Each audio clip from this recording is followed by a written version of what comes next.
Hello students, सत श्री अकाल। ਅੱਜ ਦਾ ਟੌਪਿਕ ਹੈਗਾ ਹੈ ਸਾਡਾ ਪਰਸੈਂਟੇजेस। ਅੱਜ ਆਪਾਂ ਪਰਸੈਂਟੇजेस ਪੜ੍ਹਨੀ ਹੈ। ਸਭ ਤੋਂ ਇੰਪੋਰਟੈਂਟ ਟੌਪਿਕ ਹੈਗਾ ਹੈ ਤੇ ਜ਼ਿੰਦਗੀ 'ਚ ਲਾਈਫ 'ਚ ਪਰਸੈਂਟੇजेस ਹਰ ਜਗ੍ਹਾ ਤੇ ਆਉਂਦੀਆਂ ਨੇ। ਜਿਵੇਂ ਕਿ ਆਪਾਂ ਕਹੀਏ ਕਿ ਮੇਰੇ ਮੰਨ ਲਓ 80% ਨੰਬਰ ਆਏ ਨੇ ਜਾਂ 90% ਨੰਬਰ ਆਏ ਨੇ परसेंट। ਜੇ ਮੈਂ ਕਹਾਂ ਕਿ ਅੱਜ ਪੈਟਰੋਲ ਦੀ कीमतां ਜਿਹੜੀਆਂ ਹੈਗੀਆਂ ਉਹ 10% इंक्रीज होगी या 5% इंक्रीज होगी, अगेन परसेंटेज। जे मान लो मेरे बैंक च अकाउंट हैगा तो ਆਪਾਂ ਕਹਿੰਦੇ ਕਿ ਸੇਵਿੰਗ ਅਕਾਊਂਟ ਹੈਗਾ। ਸੇਵਿੰਗ ਅਕਾਊਂਟ ਦਾ ਜਿਵੇਂ ਕਹਿੰਦੇ ਵਿਆਜ ਕਿੰਨਾ ਹੈਗਾ, ਇੰਟਰਸਟ ਕਿੰਨਾ ਹੈ, ਤਾਂ ਆਪਾਂ ਕਹਿੰਦੇ ਮੰਨ ਲਓ 3% ਇੰਟਰਸਟ ਹੈਗਾ। ਅੱਜ ਕੱਲ ਰੇਟ ਘਟ ਗਏ ਨੇ ਤਾਂ ਮੈਂ ਕਹਿੰਦਾ 3% ਰੇਟ ਆਫ ਇੰਟਰਸਟ ਹੈ ਸੇਵਿੰਗ ਦੇ, ਠੀਕ ਹੈ। ਜਾਂ ਫਿਰ ਕੋਈ ਹੋਰ ਚੀਜ਼ਾਂ ਦੀ ਗੱਲ ਕਰਦੇ ਨੇ, ਜਿਵੇਂ ਕਿ ਮੰਨ ਲਓ ਕਰੋਨਾ ਚੱਲਦਾ ਪਿਆ ਹੈਗਾ। ਕਰੋਨਾ ਚ ਅੱਜ ਮੈਂ ਕਹਿੰਦੇ ਕਿ ਇੰਨੇ % ਕੇਸ ਵੱਧ ਗਏ ਜਾਂ ਇੰਨੇ % ਜਿਹੜੇ ਹੈਗੇ ਨੇ ਰਿਕਵਰ ਹੋ ਗਏ ਨੇ, या फिर इन्ने % ਜਿਹੜੀ ਹੈਗੀ ਨੇ ਉਹ ਡੈਥ ਹੋ ਗਏ ਨੇ। ਤਾਂ ਪਰਸੈਂਟੇजेस ਕੀ ਨੇ, ਠੀਕ ਹੈ। ਅੱਜ ਦੇਖਦੇ ਹਾਂ ਆਪਾਂ ਪਰਸੈਂਟੇਜ ਪੜ੍ਹਦੇ ਨੇ ਤੇ ਇਹਨਾਂ ਦੇ ਰਿਲੇਟਡ ਆਪਾਂ ਜਿਹੜੀ ਸ਼ਾਰਟਕਟਸ ਨੇ ਉਹ ਕੀ ਹੈ, ਕਿਵੇਂ ਕਰਨਗੇ, ਕੁਐਸਚਨ ਕਿਵੇਂ ਛੇਤੀ ਹੋਣਗੇ, ਸਭ ਤੋਂ ਇੰਪੋਰਟੈਂਟ ਟੌਪਿਕ ਹੈਗਾ। ਤੇ ਹਰ ਟੌਪਿਕ ਵਿੱਚ परसेंटेज ਜਿਹੜੀਆਂ ਹੈਗੀਆਂ ਨੇ ਉਹ ਯੂਜ਼ ਹੋਣਗੀਆਂ। ਜਿਵੇਂ ਕਿ ਆਪਾਂ ਕਹੀਏ ਮੈਂਸੂਰੇਸ਼ਨ ਚ ਜਾਂ ਫਿਰ ਐਵਰੇਜ ਚ ਕਈ ਵਾਰ ਆ ਜਾਂਦੀ ਨੇ, ਟਾਈਮ ਡਿਸਟੈਂਸ, ਟਾਈਮ ਵਰਕ ਚ ਆ ਜਾਂਦੀ ਨੇ ਪਰਸੈਂਟੇजेस, ਠੀਕ ਹੈ। ਤਾਂ ਮੈਕਸਿਮਮ ਹਰ ਟੌਪਿਕ ਚ ਪਰਸੈਂਟੇਜ ਦਾ ਯੂਜ਼ ਹੁੰਦਾ ਹੈ, ਸਭ ਤੋਂ ਇੰਪੋਰਟੈਂਟ ਟੌਪਿਕ ਹੈ। ਤਾਂ ਪਰਸੈਂਟੇਜ ਕੀ ਹੁੰਦੀ ਹੈ, ਕਰਦੇ ਹਾਂ ਸਟਾਰਟ। ਮੈਂ ਕਹਿੰਦਾ ਕਿ ਚਲੋ ਆਪਾਂ ਕਹੀਏ ਕਿ ਜਿਵੇਂ ਕਿ 25%, ठीक है। परसेंट का सिंबल है परसेंटेज सिंबल। 25% मतलब 25% मीन्स 25/100, 25/100, यानी कि कोई भी वैल्यू आउट ऑफ 100 कितनी होगी, दैट इज 25, तो दैट इज 25%। यानी कि मैं परसेंटेज अगर हटाता हूं, जब मैं परसेंटेज ਨੂੰ ਹਟਾਵਾਂਗਾ ਤਾਂ ਬਟੇ अपॉन में 100 आ जाएगा।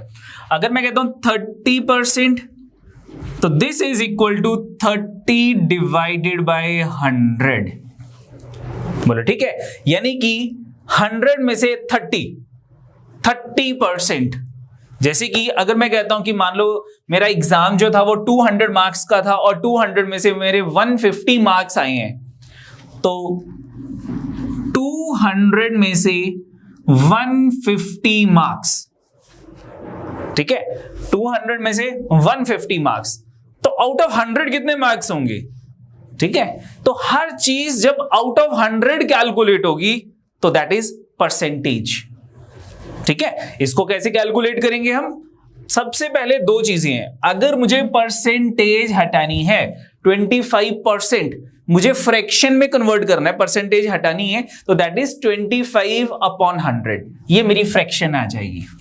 अगर मुझे किसी चीज को परसेंटेज में कन्वर्ट करना है, जैसे कि मुझे मार्क्स को परसेंटेज में कन्वर्ट करना है, मेरे पास क्या था, मेरे पास था 200 में से मेरे 150 मार्क्स आए हैं। सेकंड पॉइंट ये है, 200 में से मेरे 150 मार्क्स है, कितनी % होगी, तो परसेंटेज में कन्वर्ट करना है इनटू 100, में से 100 से मल्टीप्लाई कर लूंगा, ठीक है। तो मेरे पास कितने % हो जाएगा, दिस इज इक्वल टू 75%। 20 से 20, 21 का 2, 7 का 2, 5 का 75%।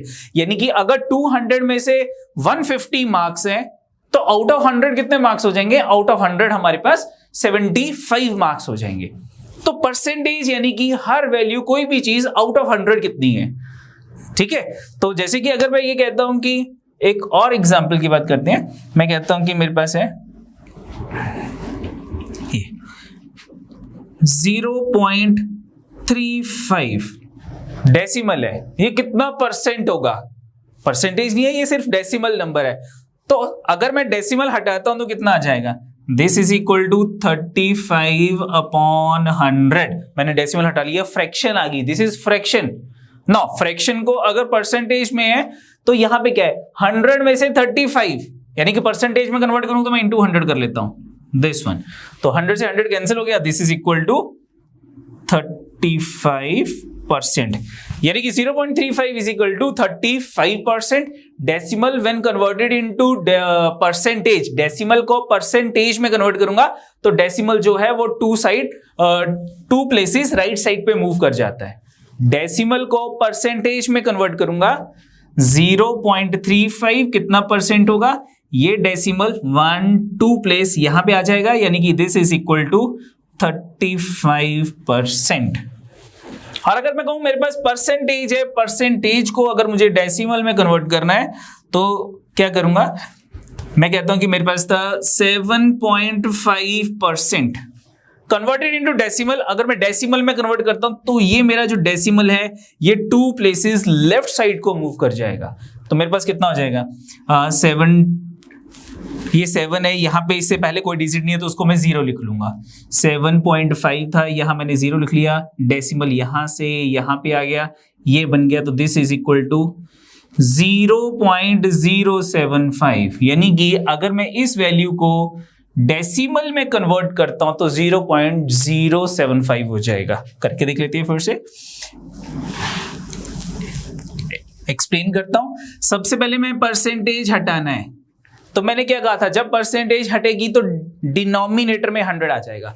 परसेंटेज हटाया, डिनोमिनेटर में 100 आ गया, ठीक है।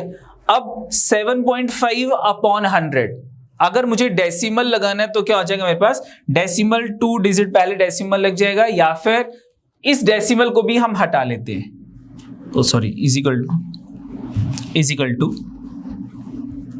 टू 75 अपॉन 100, और ये पॉइंट हटाऊंगा तो एक 0 डिनोमिनेटर में और लग जाएगी, तो डिनोमिनेटर में 1000 आ गया। तो अब डेसिमल कहां लगेगा, डेसिमल मेरे पास 3 डिजिट पहले लग जाएगा। यहां पे डेसिमल लास्ट में है तो मेरे पास सबसे 3 डिजिट पहले, यानी कि 570, यहां डेसिमल आ जाएगा तो मेरे पास वैल्यू आ जाएगी 0.075, ये आ जाएगी। बोलो ठीक है। तो 2 चीजें हमने की हैं, क्या की हैं, एक कि किसी चीज को परसेंटेज में कैसे कन्वर्ट करना है, और अगर मुझे परसेंटेज दे रखी है, परसेंटेज हटानी है तो क्या हो जाएगा, ठीक है। चलो नेक्स्ट देखते हैं, एक बार फिर से रिवाइज कर लेते हैं। सबसे पहले अगर मेरे पास दे रखा है 20%, मुझे परसेंटेज हटानी है, फ्रैक्शन में कन्वर्ट करना है, तो this is equal to 20 divided by 100, percentage हट जाएगी, ठीक है। दूसरी चीज, अगर कोई चीज मुझे पहले ही फ्रैक्शन में दे रखी है, जैसे कि मुझे दे रखा था 1/4, मुझे परसेंटेज में कन्वर्ट करना है, तो किसी भी चीज को जब मुझे परसेंटेज में कन्वर्ट करना है तो मैं उसको इनटू 100 कर लूंगा। तो 1/4 into 100 is equal to 25%, this is equal to 25%, ठीक है। चलो इसके बाद हमारे पास कुछ परसेंटेजेस हैं, कुछ फ्रैक्शंस हैं, उनकी परसेंटेजेस मुझे याद करनी है, क्या है देखते हैं। मैं कहता हूं कि 1 इज इक्वल टू 100%। 1 किसके इक्वल होगा, 100% के इक्वल होगा। क्यों, क्योंकि अगर मैं 100 ये परसेंटेज हटाऊंगा, अब डिनोमिनेटर में 100 आ गया, 100/100 कितना हो गया, 1 हो गया, तो 1 हमेशा 100% के इक्वल होगा। अगर मैं इसके बोथ साइड 2 से मल्टीप्लाई करता हूं तो 2 इज इक्वल टू क्या हो जाएगा, 2 is equal to 200%। 1 is equal to 100%, 2 is equal to 200%, तो 5 किसके इक्वल हो जाएगा, 5 is equal to 500%, this one. बोलो ठीक है। बोथ साइड हमने 5 से मल्टीप्लाई किया तो 5 इज इक्वल टू 500%, या फिर अगर 500% की बात करेंगे तो 500% is equal to 5, 200% is equal to 2, 100% is equal to 1, 1 is equal to 100% and 100% is equal to 1। Both sided याद करने हैं मुझको। चलो अगर मैं कहता हूं कि मैं इनको बोथ साइड 2 से डिवाइड करता हूं तो 1/2 किसके इक्वल हो जाएगा, 1/2 is equal to 50%। 1 is equal to 100% और 1/2 is equal to 50%। Both side 2 से मल्टीप्लाई करेंगे तो 1 आ जाएगा। इसको 2 से मल्टीप्लाई किया तो 1/2 इंटू 2 इज 1 और 50 इंटू 2 इज 100, तो 1 इज इक्वल टू 100% हम याद कर चुके हैं। लेकिन अगर मैं इसको बोथ साइड 3 से मल्टीप्लाई करता हूं तो 1/2 को 3 से मल्टीप्लाई किया तो 3/2 आ गया, and 3/2 is equal to 50 into 3 is equal to 150%, यानी कि 150% is equal to 3/2 and 3/2 is equal to 150%। Both side अगर मैं इसको 5 से मल्टीप्लाई करता हूं इस वैल्यू को, तो मेरे पास क्या आ जाएगा, 5/2 is equal to 250%, is equal to 250%।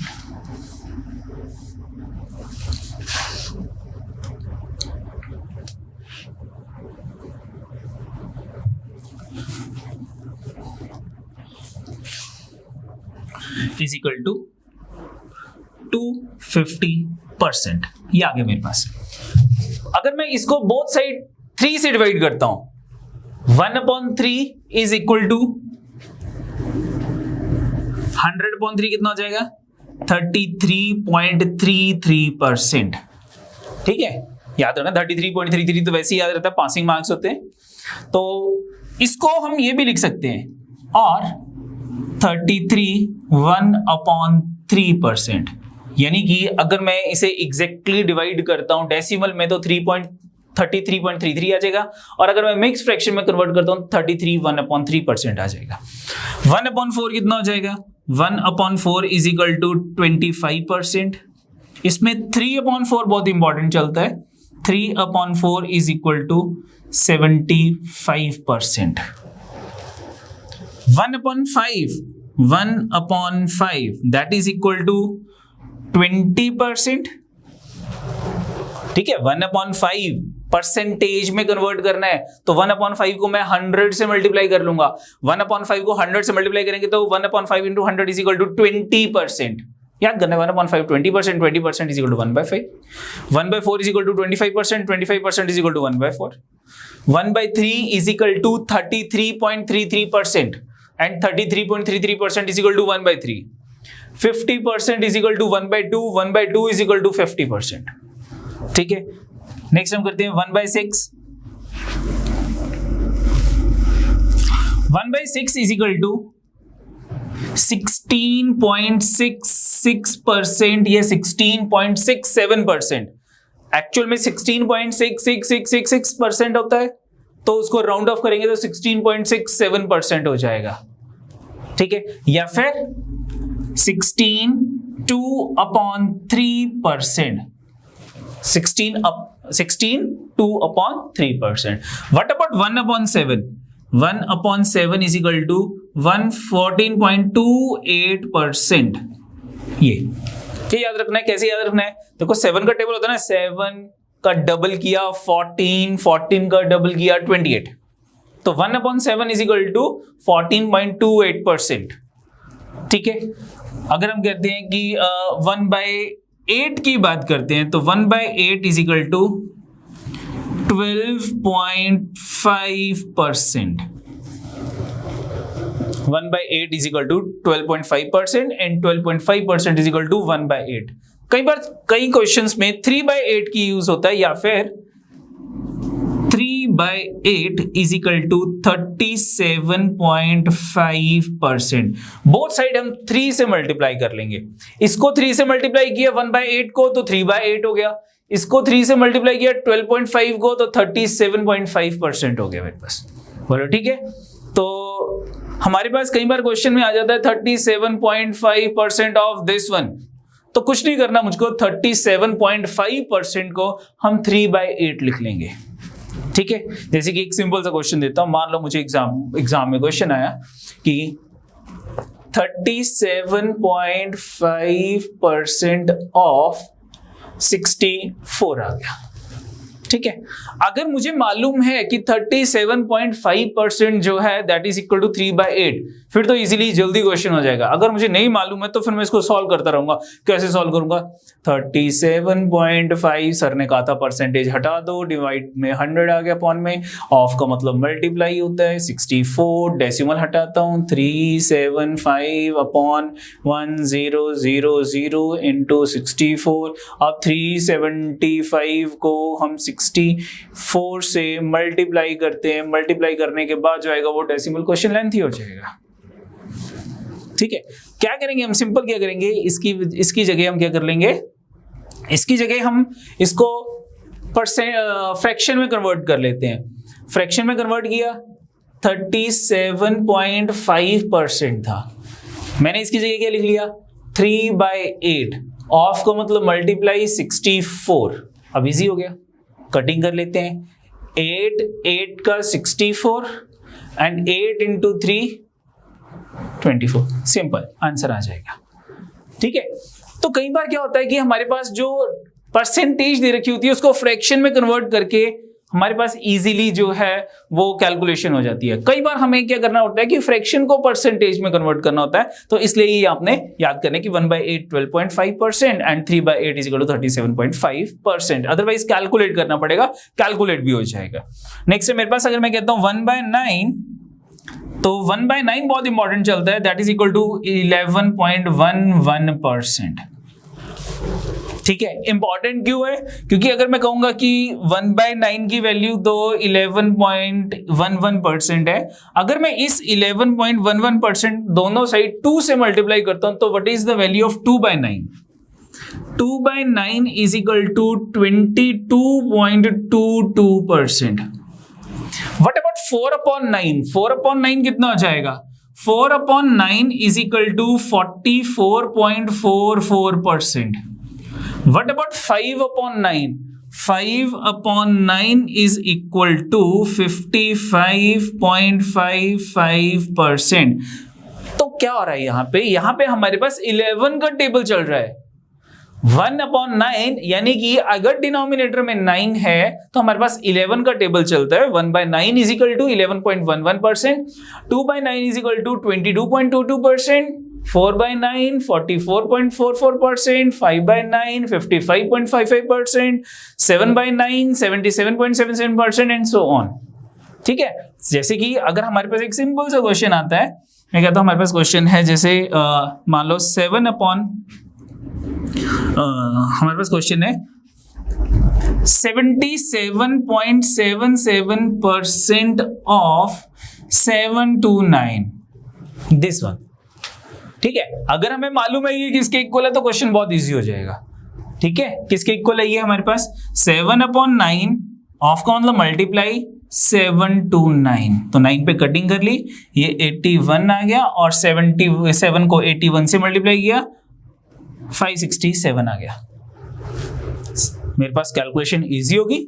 ठीक है, यानी कि जब भी कुछ ऐसी हमारे पास परसेंटेज गिवन होगी तो वो मेरे पास 77.77 उसको हम 7/9 में कन्वर्ट कर लेंगे। मान लो 55.55 होती तो उसको 5/9 लिख लेते। ठीक है, मेरे पास अब क्या था, इससे पहले 1/9 हो गया। नेक्स्ट है हमारे पास 1/10। 1/10 किसके इक्वल होता है? ये तो बहुत ईजी है, सबको आता होता है। 1/10 इज इक्वल टू 10%। अगर 3/10 की बात होती है तो that is equal to 30% and so on. ठीक है, अगर 1/11 की बात होती है, 1/11 किसके इक्वल है, कितना परसेंट होगा? This is equal to 9.09%। ये बहुत इंपॉर्टेंट चलता है 9.09%। जैसे कि 1/9 में हमारे पास 11 का टेबल चल रहा था, तो 1/11 में 9 का टेबल चलता है। यानी कि इफ डिनोमिनेटर में 9 है तो 11 का टेबल, और इफ डिनोमिनेटर में अगर डिनोमिनेटर में 11 है तो 9 का टेबल। कैसे? 1/11 इज इक्वल टू 9.09% एंड 2/11 कितना हो जाएगा? 2/11 मल्टीप्लाई बोथ साइड बाय 2। इसको 2 से मल्टीप्लाई करेंगे तो 2/11 हो गया, इसको 2 से मल्टीप्लाई करेंगे तो कितना हो जाएगा? 9 2 का 18 एंड 9 2 का 18, तो 18.18%। इन दोनों को बोथ साइड 3 से मल्टीप्लाई करते हैं तो 3/11 is equal to 27.27%। Both side 5 से मल्टीप्लाई करते हैं, 5/11 is equal to 45.45% and so on and so on. बोलो ठीक है, 1/9 में 11 का टेबल, 1/11 में 9 का टेबल चलेगा। ठीक है, नेक्स्ट आता है 1/12।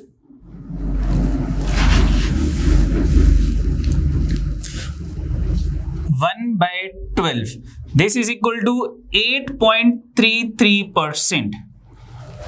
ठीक है, याद करना है, या फिर मैंने आपको एक लिखवाया था 1/6 इज इक्वल टू 16.66% या 16.67%।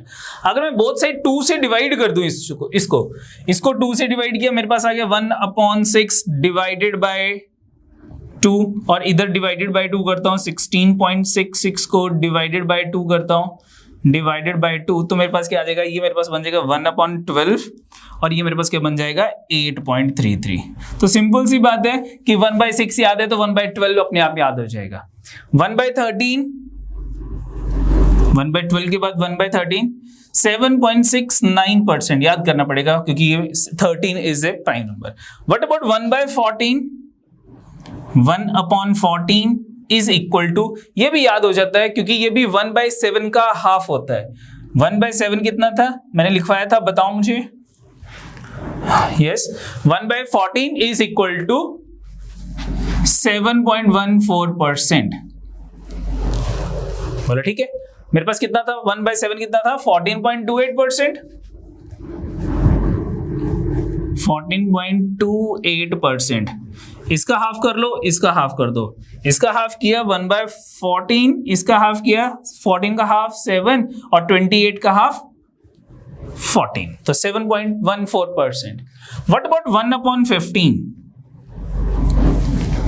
1/15 इज 6 पॉइंट, मेरे पास 1/5 गिवन था, याद रखना 1/5 इसके इक्वल था 20%। बोथ साइड अगर मैं 3 से डिवाइड कर देता हूं तो ये मेरे पास 5 × 3 15, 1/15 बन जाएगा, और ये कितना बन जाएगा 6.66% या 6.67%, 6.67% ये बन जाएगा मेरे पास। ठीक है, तो 1/15 तक बहुत है।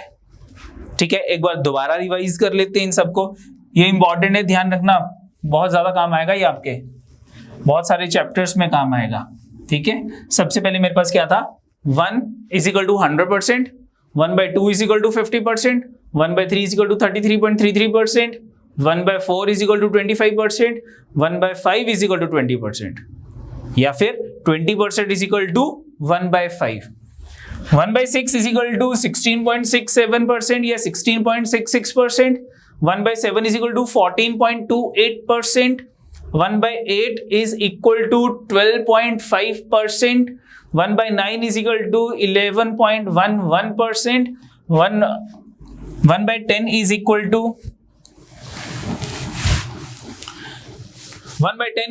10%, 1/11 is equal to 9.09%, या फिर 9.09% is equal to 1/11, 1/12 is equal to 8.33%, 8.33%, या 8.33% is equal to 1/12, 1/13 is equal to 7.69%, या फिर 7.69% is equal to 1/13, and 1/14 is equal to 7.14%, या 7.14% is equal to 1/14, and 1/15 is equal to 6.66% या 6.67%। बोला ठीक है, तो ये आपने याद करने हैं क्योंकि ऐसे बहुत सारे क्वेश्चंस हैं, कंपटीशन में से बहुत सारे क्वेश्चंस आते हैं जिसमें अगर ये आपको याद हो तो आपका आंसर जो है with in A seconds calculate हो जाता है, 5 सेकंड्स में, 10 सेकंड्स में जो है वो कैलकुलेट हो जाएगा। क्वेश्चन रीड करते करते आपका क्वेश्चन जो है वो सॉल्व हो जाएगा। ठीक है, बहुत सारे ऐसे क्वेश्चंस आते हैं, ट्रिकी क्वेश्चंस होते हैं, तो एग्जामिनर भी कई बार ऐसे ही क्वेश्चंस जो है वो डालता है कि जिसको मालूम है उसके तो जल्दी हो जाएगा, जिसे नहीं मालूम कैलकुलेट करके क्वेश्चन तो वो भी सॉल्व कर लेगा, अभी कैलकुलेशन करेगा सॉल्व कर लेगा, लेकिन उसको थोड़ा सा ज्यादा टाइम लग जाएगा। ठीक है, और वहां पे टाइम ही हमने सेव करना है। तो ये हमारे पास फ्रैक्शंस थी, मैंने आपको 1/15 तक करवाए। नेक्स्ट देखते हैं, नेक्स्ट क्या है। ठीक है, नेक्स्ट आता है हमारे पास इंक्रीज एंड डिक्रीज। जैसे हम कहते हैं कि मान लो हमारे पास प्राइस दे रखा है किसी चीज का, पेट्रोल के प्राइस 10% इंक्रीज हो गए, या फिर प्राइस जो है डीजल का 10% डिक्रीज हो गया। तो इंक्रीज डिक्रीज के केस में हमने क्या करना है देखते हैं। सबसे पहले हम बात करते हैं इंक्रीज की।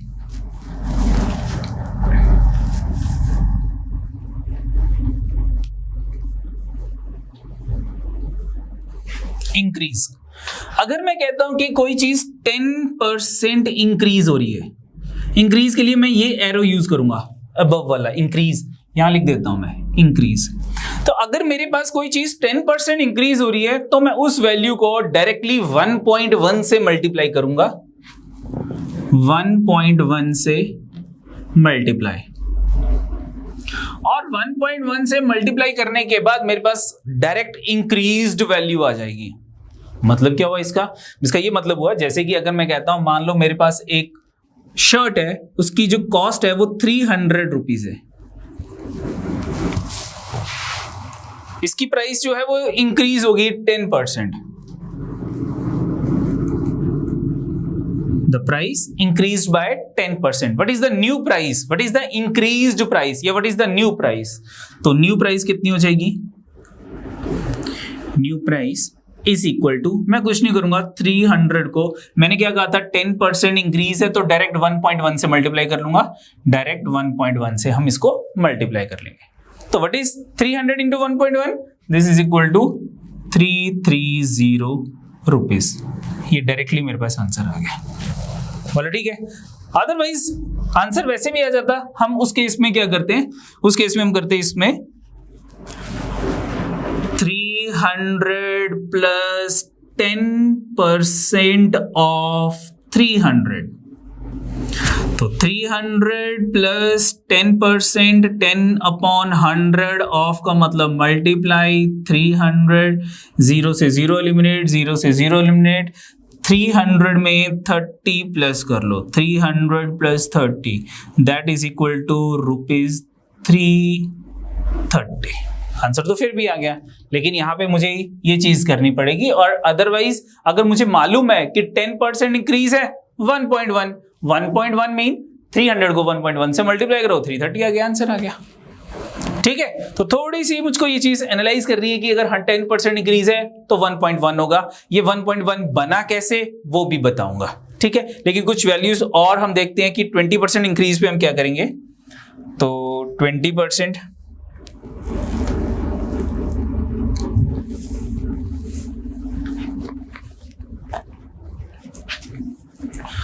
मेरे पास था 10% इंक्रीज, नाउ 20% इंक्रीज पे हम क्या करेंगे, 20% इंक्रीज, 20% इंक्रीज में हम वैल्यू को 1.2 से मल्टीप्लाई करेंगे।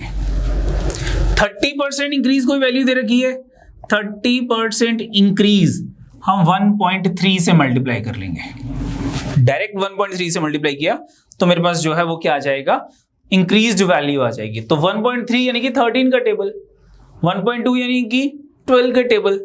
ठीक है, अगर मैं कहता हूं कि मेरे पास 50% इंक्रीज है कोई चीज, 50% इंक्रीज, हम उसको 1.5 से मल्टीप्लाई कर लेंगे। 70% इंक्रीज 1.7 से मल्टीप्लाई कर लो। अगर मैं कहता हूं 15% इंक्रीज, 15% इंक्रीज है, 1.15 से मल्टीप्लाई कर लो। 25% इंक्रीज है, 25% इंक्रीज 1.25 से मल्टीप्लाई कर लो। 7% इंक्रीज है,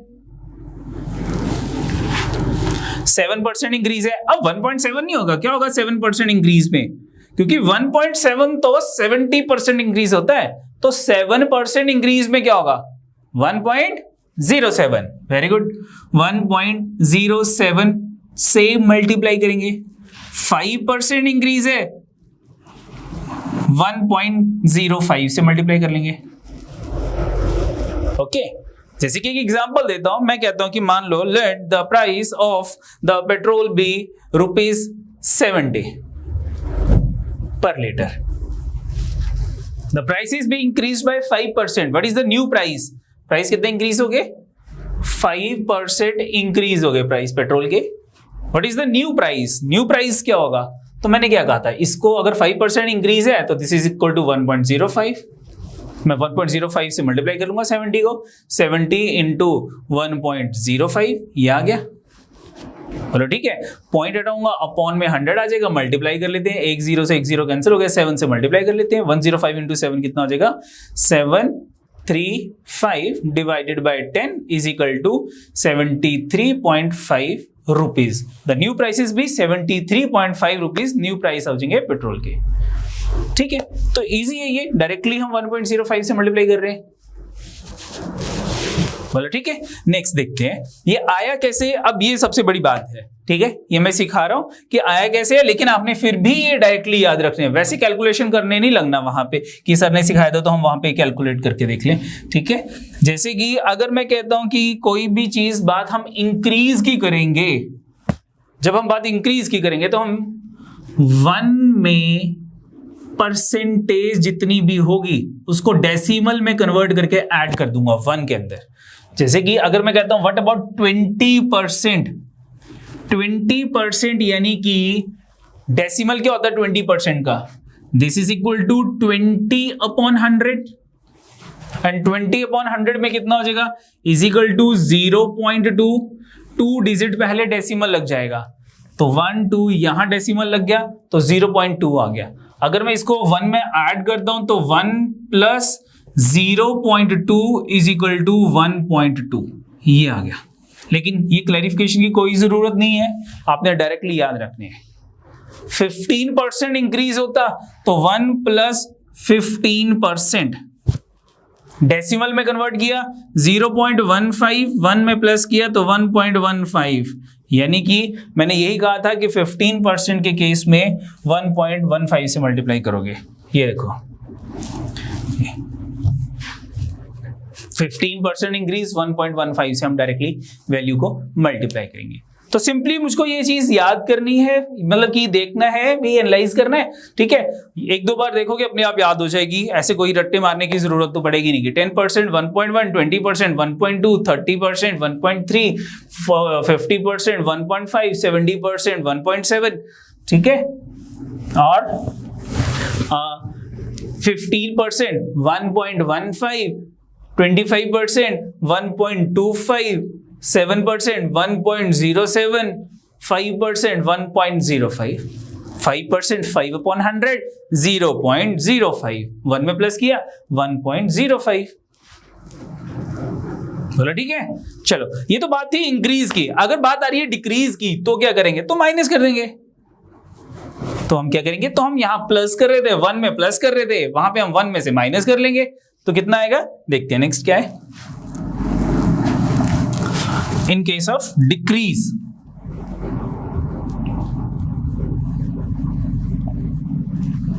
डिक्रीज अगर मैं कहता हूं कोई चीज 10% डिक्रीज हो रही है, 10% डिक्रीज, सॉरी बेटा,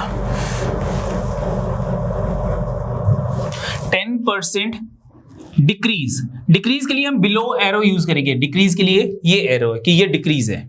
10% डिक्रीज यानी कि 0.9 से हम मल्टीप्लाई कर लेंगे,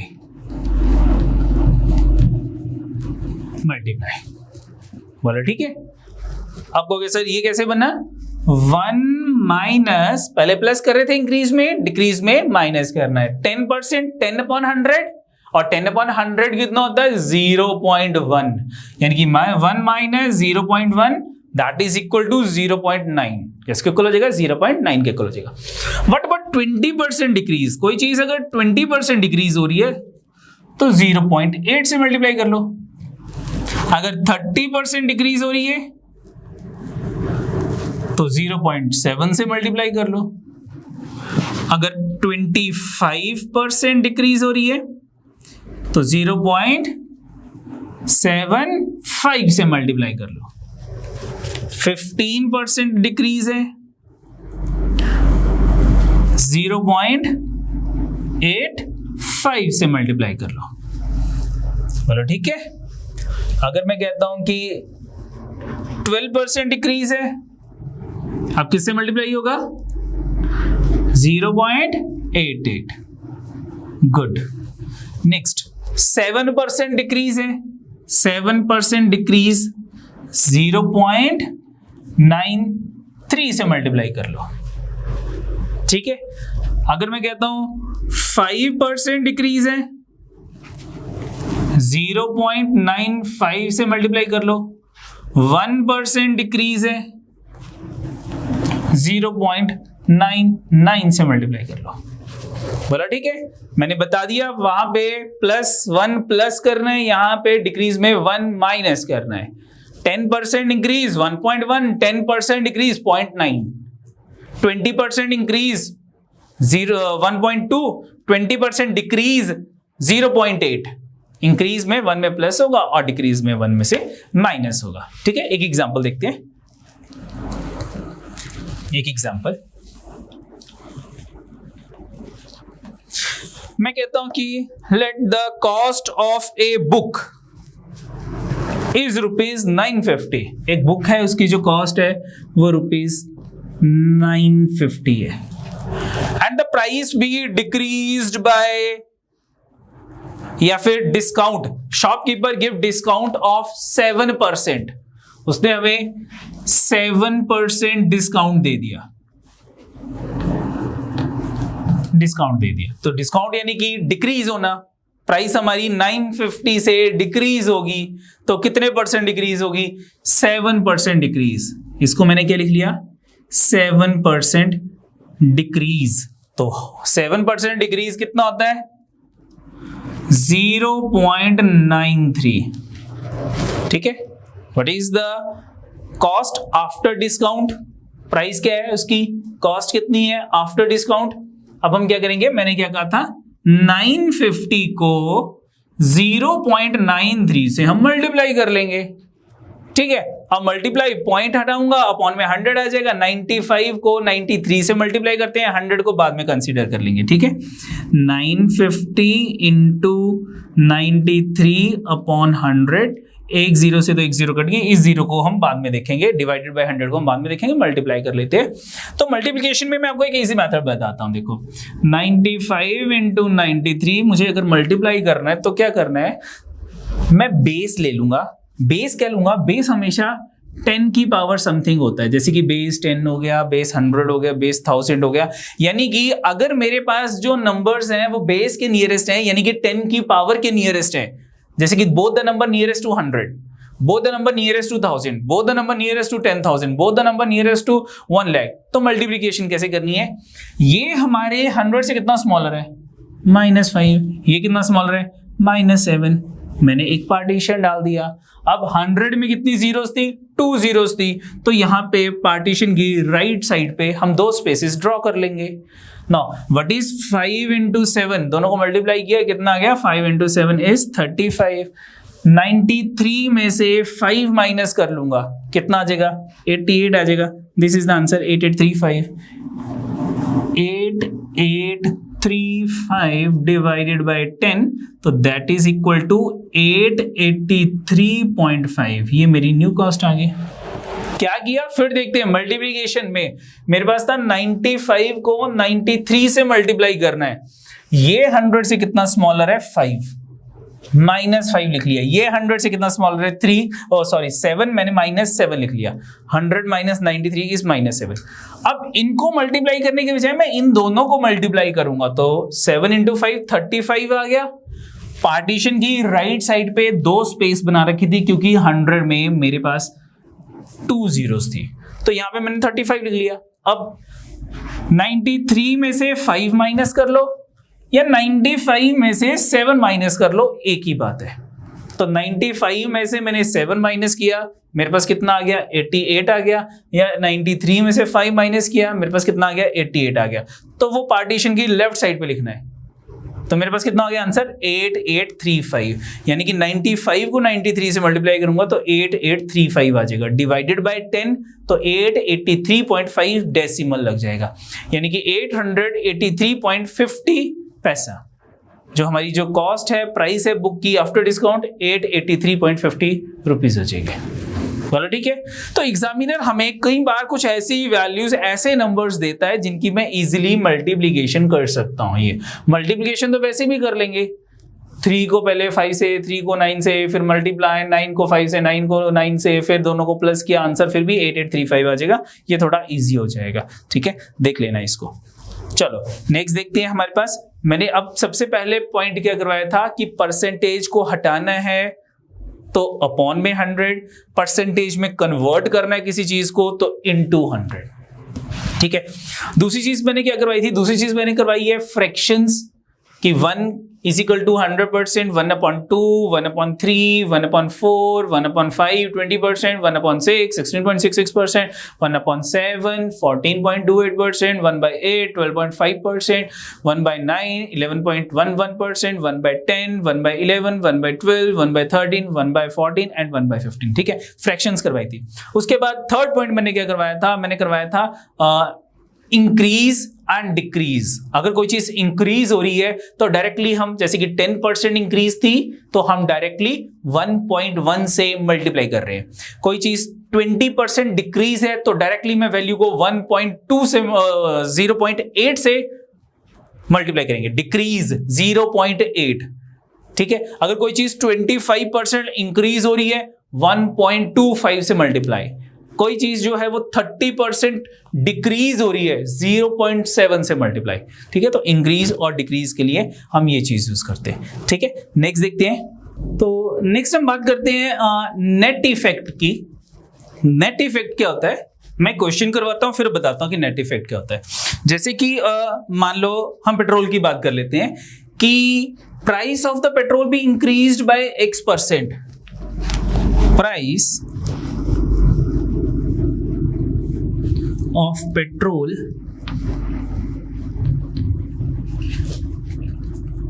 increased by X%। इंक्रीज के लिए मैंने एरो यूज कर लिया, इंक्रीज वर्ड नहीं लिखा।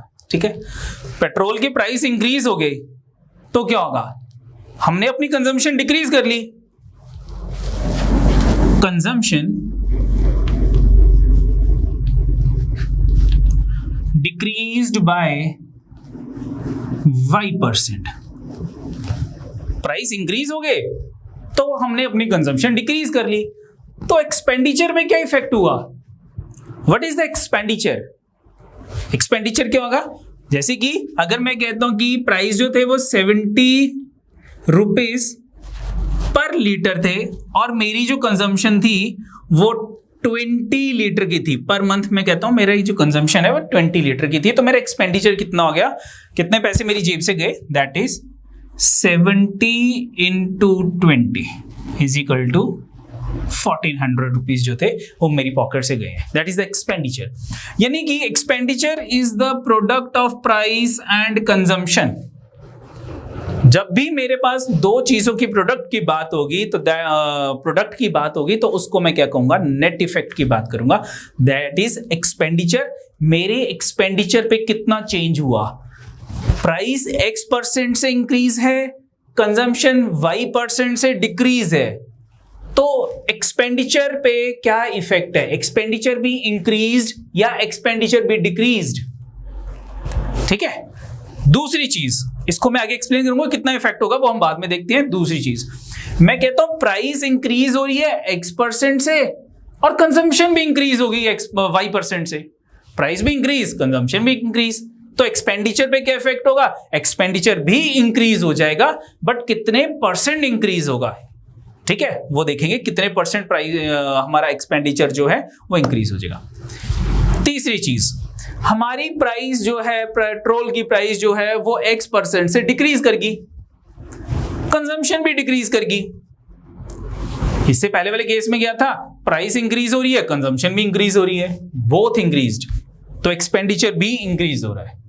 अब इस केस में क्या है, प्राइस डिक्रीज हो रही है, कंजम्पशन भी डिक्रीज हो रही है, तो हमारा एक्सपेंडिचर भी डिक्रीज हो जाएगा, बोथ डिक्रीज्ड। बोलो ठीक है। चौथी चीज, सबसे पहले में मैंने कहा था प्राइस इंक्रीज हो रहा है तो कंजम्पशन डिक्रीज हो रही है। इससे उल्टा भी तो हो सकता है कि प्राइस डिक्रीज हो जाए और कंजम्पशन इंक्रीज हो जाए, तो एक्सपेंडिचर पे क्या इफेक्ट होगा। बोलो ठीक है। ये चार चीजें अब हम रीड करेंगे कि इफेक्ट क्या होगा, जो हमारा एक्सपेंडिचर है वो इंक्रीज होगा या डिक्रीज होगा। अगर इंक्रीज होगा तो कितना % इंक्रीज होगा, और अगर डिक्रीज होगा तो कितना % डिक्रीज होगा। ठीक है, चलो देखते हैं। सबसे पहला फर्स्ट पॉइंट की बात करते हैं। फर्स्ट पॉइंट, जब price increased and consumption also increased.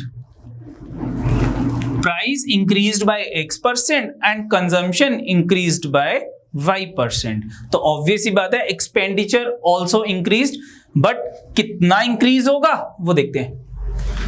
Increase के लिए मैं प्लस यूज करूंगा, पॉजिटिव,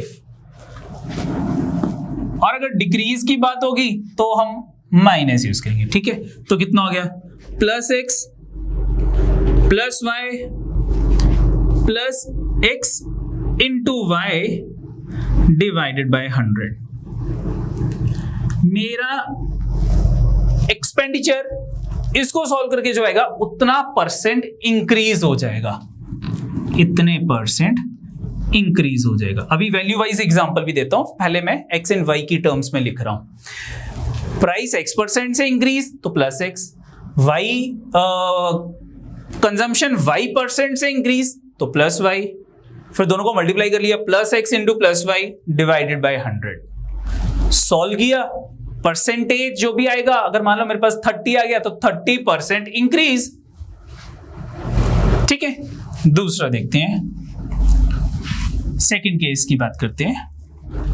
जब हमारे पास प्राइस x% से डिक्रीज हो रहा है और कंजम्पशन y% से डिक्रीज हो रही है, तो एक्सपेंडिचर पे क्या इफेक्ट होगा? इन दिस केस डिक्रीज है, तो डिक्रीज का मतलब मैंने क्या बोला था, माइनस, यानी कि माइनस एक्स, डिक्रीज है तो एक्स के आगे माइनस आ गया, वाई भी डिक्रीज हो रहा है, minus y plus minus x into minus y divided by 100, सिर्फ इन दोनों के नीचे 100 आएगा, इज इक्वल टू, मेरे पास अब यहां पे इसको सॉल्व करके माइनस आएगा, नेगेटिव वैल्यू आएगी, नेगेटिव वैल्यू, मान लो मेरे पास -25 आ गया, -25 आ गया, तो -25 को मैं क्या लिखूंगा, एक्सपेंडिचर डिक्रीज्ड बाय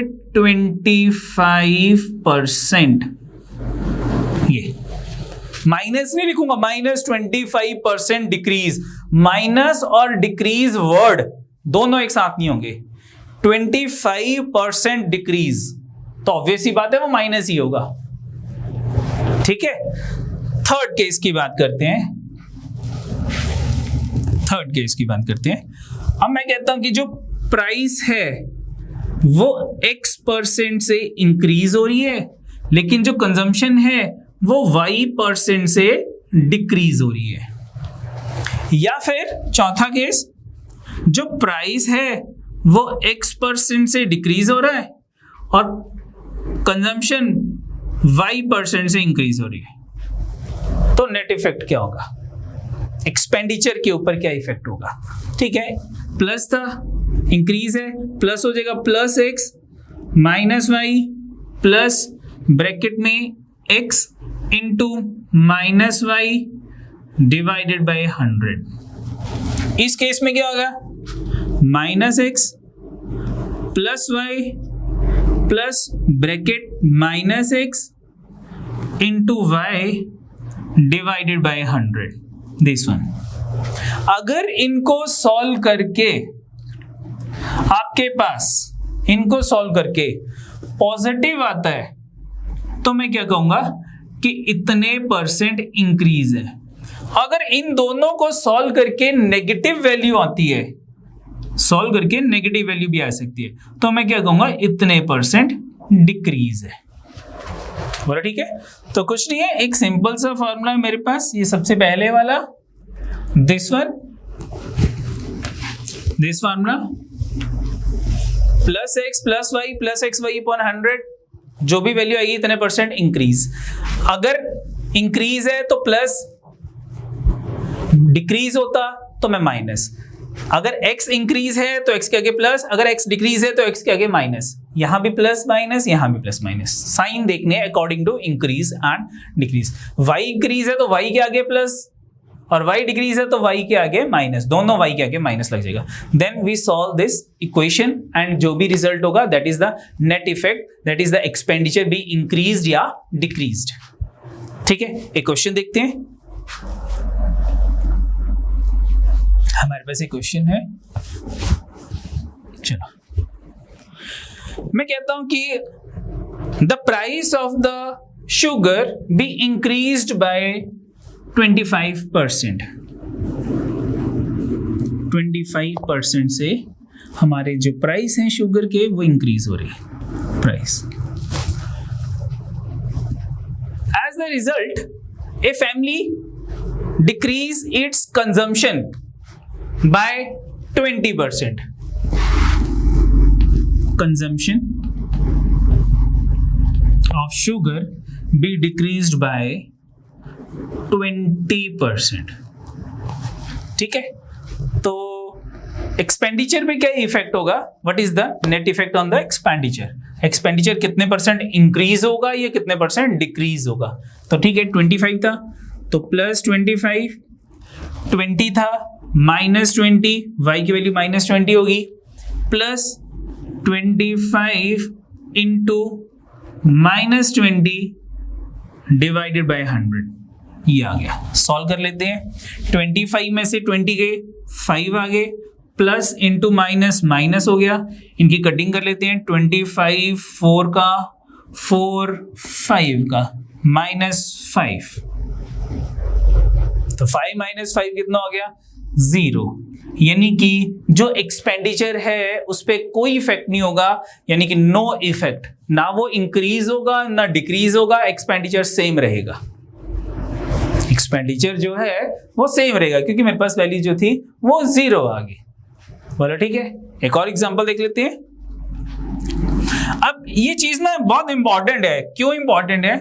क्योंकि आपके पास जो मेंसुरेशन से रिलेटेड क्वेश्चंस होते हैं ना, परसेंटेज और मेंसुरेशन, वो मैक्सिमम क्वेश्चन इसके ऊपर होते हैं. कैसे होते हैं? मैं एक एग्जांपल करवाता हूं. मैं कहता हूं कि एक रेक्टेंगल है. क्या होता है रेक्टेंगल? क्या होती है? ये रेक्टेंगल है हमारे पास, ये एक रेक्टेंगुलर शेप है. ये रेक्टेंगुलर, जो बड़ी साइड है उसको लेंथ कहते हैं, स्मॉलर साइड को ब्रेथ कहते हैं. मैं कहता हूं कि length of a rectangle is increased by 10%. Length increased by 10% and the breadth decreased by 5%. Length increased by 5% and breadth decreased by 5%. ठीक है, तो what is the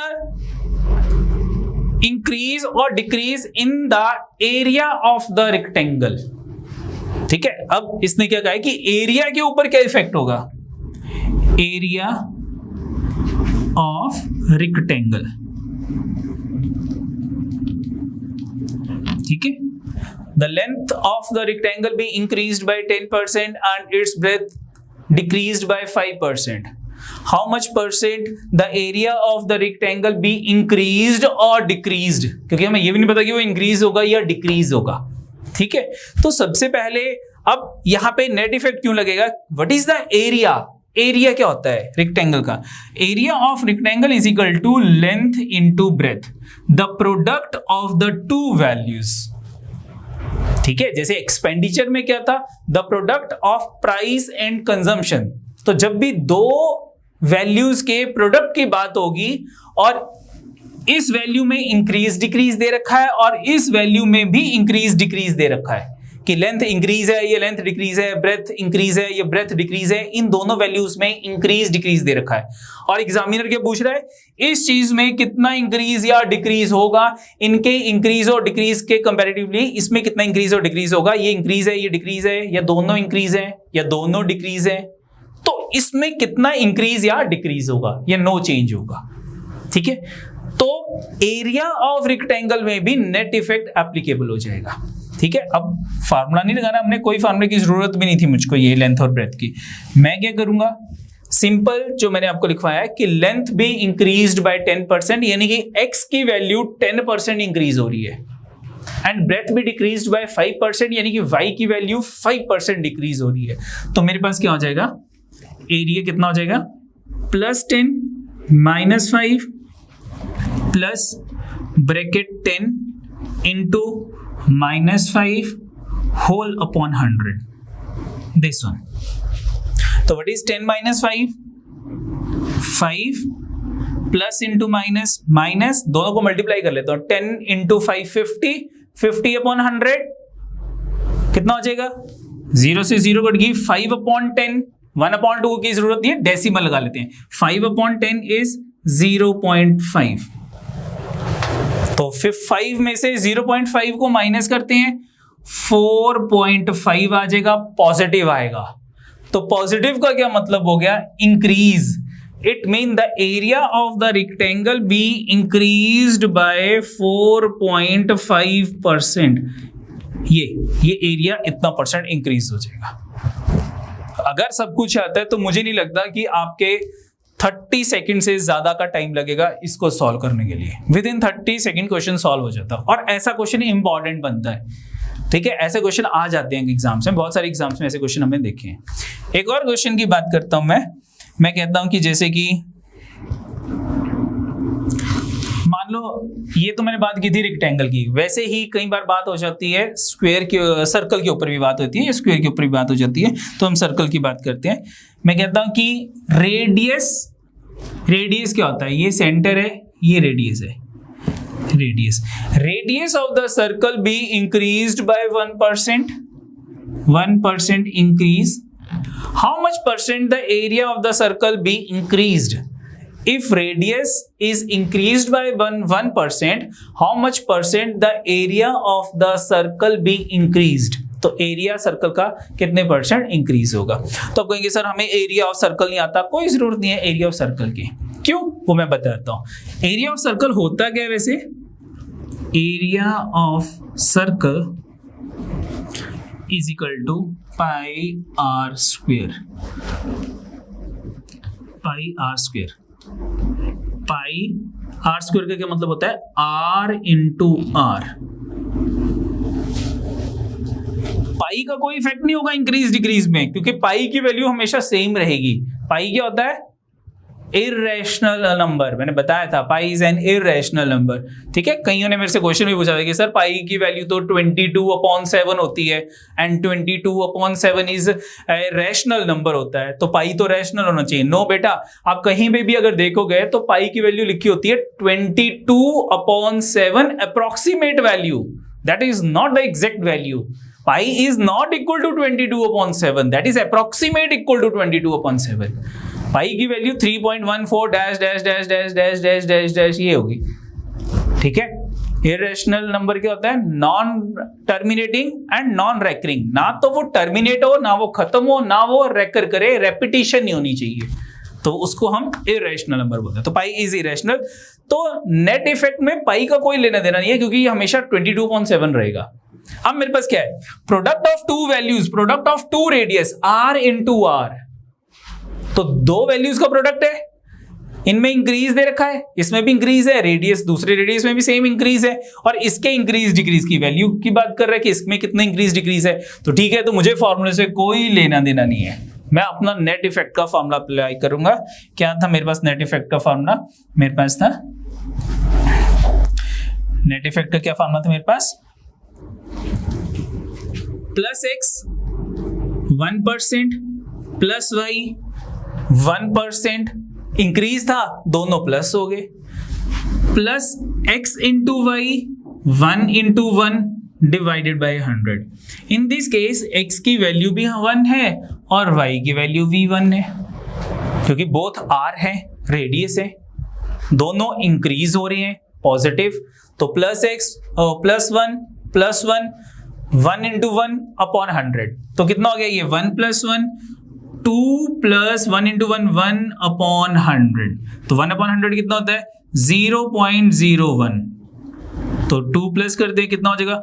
2.01%.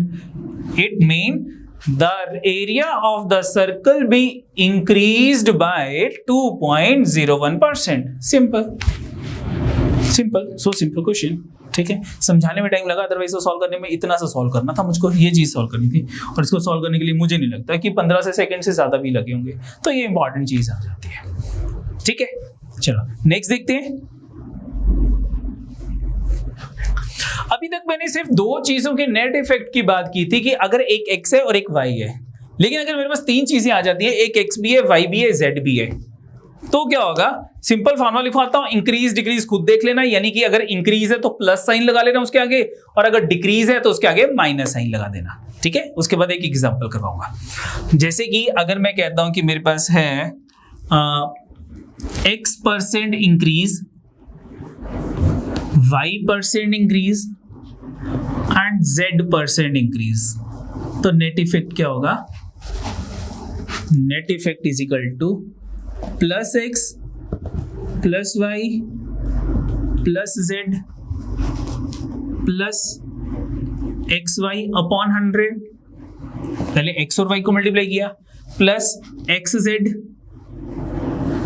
अपॉन 100, पहले x और y को मल्टीप्लाई किया, अब x और z को मल्टीप्लाई किया, उसके बाद plus y into z upon 100, अब y और z को मल्टीप्लाई कर लिया, पहले xy xz फिर yz, अब लास्ट में plus x y z divided by 10,000। इसके नीचे 1 है 1 है 1 है, इसके नीचे 100 100 100, दो वैल्यूज हैं तो 100 100 आ गए, ठीक है। यहाँ पे 3 वैल्यूज है तो 1000 आ गया, 100 इंटू 100 आ गए 10,000, ठीक है। 1000 इंटू 10,000, 100 इंटू 100 10,000, ठीक है। चलो, जैसे कि एक एग्जांपल की बात करता हूं, मैं कहता हूं कि radius of the cylinder be increased by 10%, radius increased by 10%, and the height of the cylinder be decreased by 20%. How much percent the volume of the cylinder be increased or decreased? Volume पे क्या effect होगा? Volume, VOLUME, volume पे क्या effect होगा मेरे पास? वो increase होगा, decrease होगा, कितने परसेंट इंक्रीज होगा या कितने परसेंट डिक्रीज होगा? तो इन दिस केस हम क्या करेंगे, देखो यही फार्मूला अप्लाई कर लेते हैं, ठीक है। अब कहोगे सर ये क्यों लगेगा फार्मूला वॉल्यूम के ऊपर? क्योंकि वॉल्यूम क्या होता है मेरे पास सिलेंडर का, volume of cylinder is equal to pi are square H. Pi का तो अगेन कोई लेना देना नहीं है, मेरे पास क्या है, r square h, r into h. मेरे पास 3 वैल्यूज आ गई, मैंने कहा ना x y and z, r square h, r and h, यानी कि ये x हो गया, ये y हो गया और ये z हो गया, ठीक है। अब रेडियस 10% इंक्रीज था, यानी कि x जो है वो 10% इंक्रीज है, y भी 10% इंक्रीज है, ये दोनों इंक्रीज हैं, x भी इंक्रीज है, लेकिन z जो है वो 20% डिक्रीज है, 20% डिक्रीज है। तो नेट इफेक्ट कैलकुलेट कर लेते हैं, कितना हो जाएगा नेट इफेक्ट मेरे पास, कितना हो जाएगा नेट इफेक्ट मेरे पास, plus x plus y।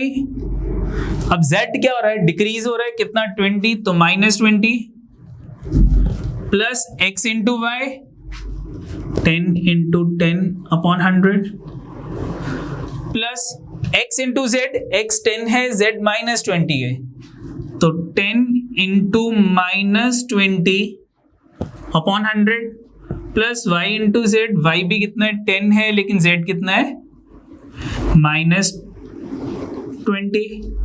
Upon 100 plus x into y into z divided by 10,000, this one. तो कितना हो जाएगा ये 10 प्लस 10 20 एंड -20, ये तो 0 हो गया मेरे पास। ये कितना आ गया 10 इंटू 10 100 अपॉन 100, 1 आ गया और प्लस का था, ये कितना आ जाएगा, एक 0 से एक 0 कट गई, इस 0 से ये 0 कट गई, 1 इंटू -2 इस ये -2 आ गया। ये कितना आ जाएगा, अगेन 0 से 0 कैंसिल, 0 से 0 कैंसिल हो गई, -2 इंटू 1 इज -2, ये भी -2 हो गया।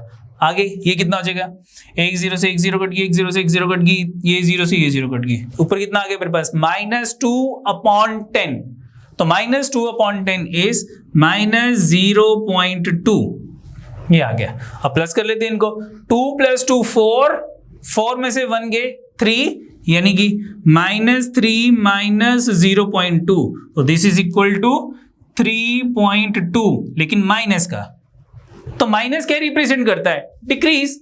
Volume be decreased by 3.2% decrease, यानी कि जो वॉल्यूम है सिलेंडर का वो 3.2% से डिक्रीज हो जाएगा।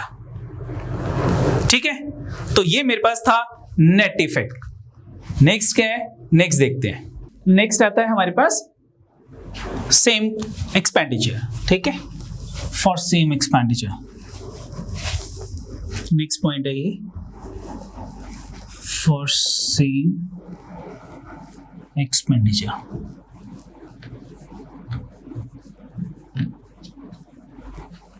फॉर सेम एक्सपेंडिचर मतलब कि वो फॉर सेम एक्सपेंडिचर का, जैसे कि अगर मैं कहता हूं if price of commodity B increased bye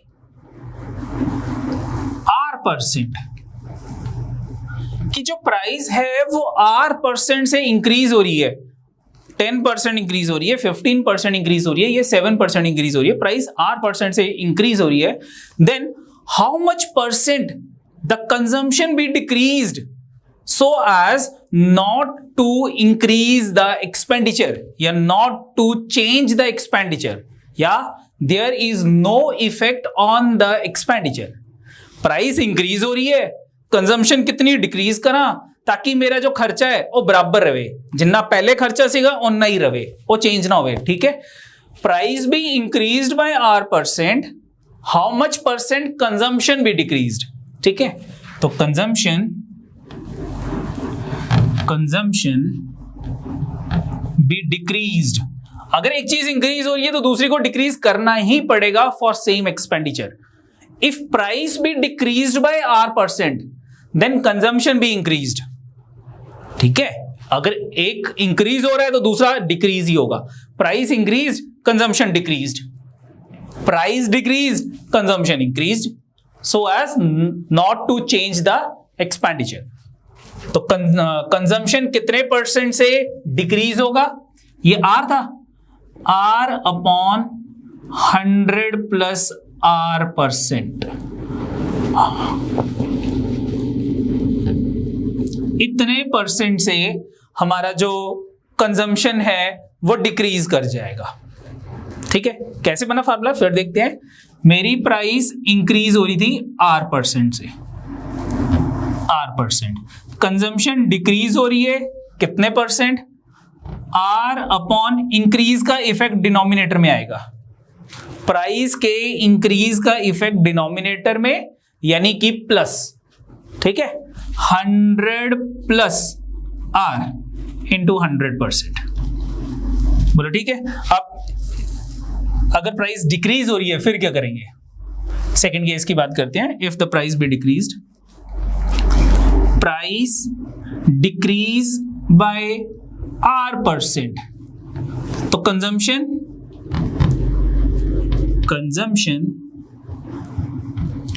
increased, कितने % इंक्रीज होगी? इस डिक्रीज का इफेक्ट भी डिनोमिनेटर में होगा। डिक्रीज मीन माइनस, यानी कि R/100 - R × 100%, into 100%, जो भी सॉल्व करके आएगा उतना % कंजम्पशन भी डिक्रीज्ड, इंक्रीज्ड, इस केस में इंक्रीज्ड, ऊपर वाले केस में डिक्रीज्ड। एग्जांपल करते हैं।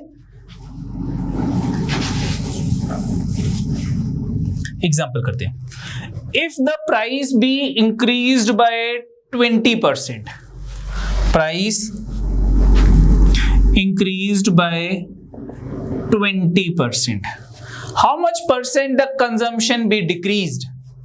Consumption be decreased, price increased, consumption be decreased 20/100 + 20।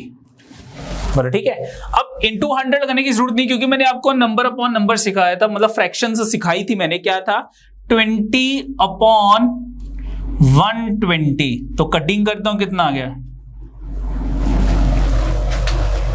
1/6, और 1/6 कितना परसेंट बताया था मैंने 16.66% से कंजम्पशन डिक्रीज कर जाएगी। If the price be increased by 20%, consumption be decreased by 16.66%. अगर मैं कहता हूं कि एक दूसरा एग्जांपल करते हैं, if the price be decreased by 10%, then consumption price decrease हो रही है 10% से। Now consumption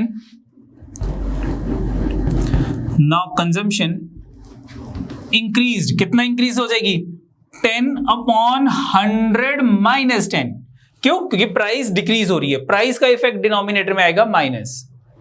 अगर प्राइस इंक्रीज हो रही है तो डिनोमिनेटर में प्लस है, और अगर प्राइस डिक्रीज हो रही है तो डिनोमिनेटर में माइनस है। तो कितना आ गया ये 10/90 इज इक्वल टू 1/9, और अगर आप इंटू 100 करते हो तो 1/9 इंटू 100, यानी कि 1/9 फ्रैक्शन को परसेंटेज में कैसे कन्वर्ट करते थे, क्या बताया था मैंने 11.11%। द कंजम्पशन बी इंक्रीज्ड बाय 11.11%। बोलो ठीक है, कोई डाउट है इसमें तो बताओ। डायरेक्ट फार्मूला मैंने लिखवा दिया आपको, और उसके अकॉर्डिंग मैंने ये अप्लाई कर लिया। इसी क्वेश्चंस को हम दूसरे वे में करते हैं बिना फार्मूलों के, ठीक है, कैसे है वो देखते हैं। दिस वन, इस साइड हम प्राइस लिखेंगे, इस साइड हम कंजम्पशन लिखते हैं, कंजम्पशन। लेकिन ये मेथड तभी अप्लाई होगा जब सेम एक्सपेंडिचर की बात होगी, सेम एक्सपेंडिचर, मतलब यानी कि प्राइस भी increase, consumption how much percent the consumption भी decrease, so as not to change the expenditure. Price be decrease, how much percent the consumption be increase, so as not to change the expenditure. यानी कि अगर expenditure same है तभी ये method applicable होगा। पहला case करते हैं इसमें, if the price be increased by 10%, increase का केस करते हैं, तो इसको फ्रैक्शन में कन्वर्ट किया, 10% जो भी परसेंटेज होगी इसको हम फ्रैक्शन में कन्वर्ट कर लेंगे, 1/10 आ गया। 1/10 इधर जाके क्या बन जाएगा, इंक्रीज का इफेक्ट डिनोमिनेटर में, डिनोमिनेटर में मेरे पास जो डिनोमिनेटर है वो इंक्रीज करेगा, किससे इंक्रीज करेगा, जितना न्यूमिनेटर होगा। मैक्सिमम टाइम अगर परसेंटेज जो गिवन होगी वो कुछ ऐसी होती है, 10% 1/10 हो गया, या कोई और 20% तो 1/5 हो गया, न्यूमिनेटर 1 होगा।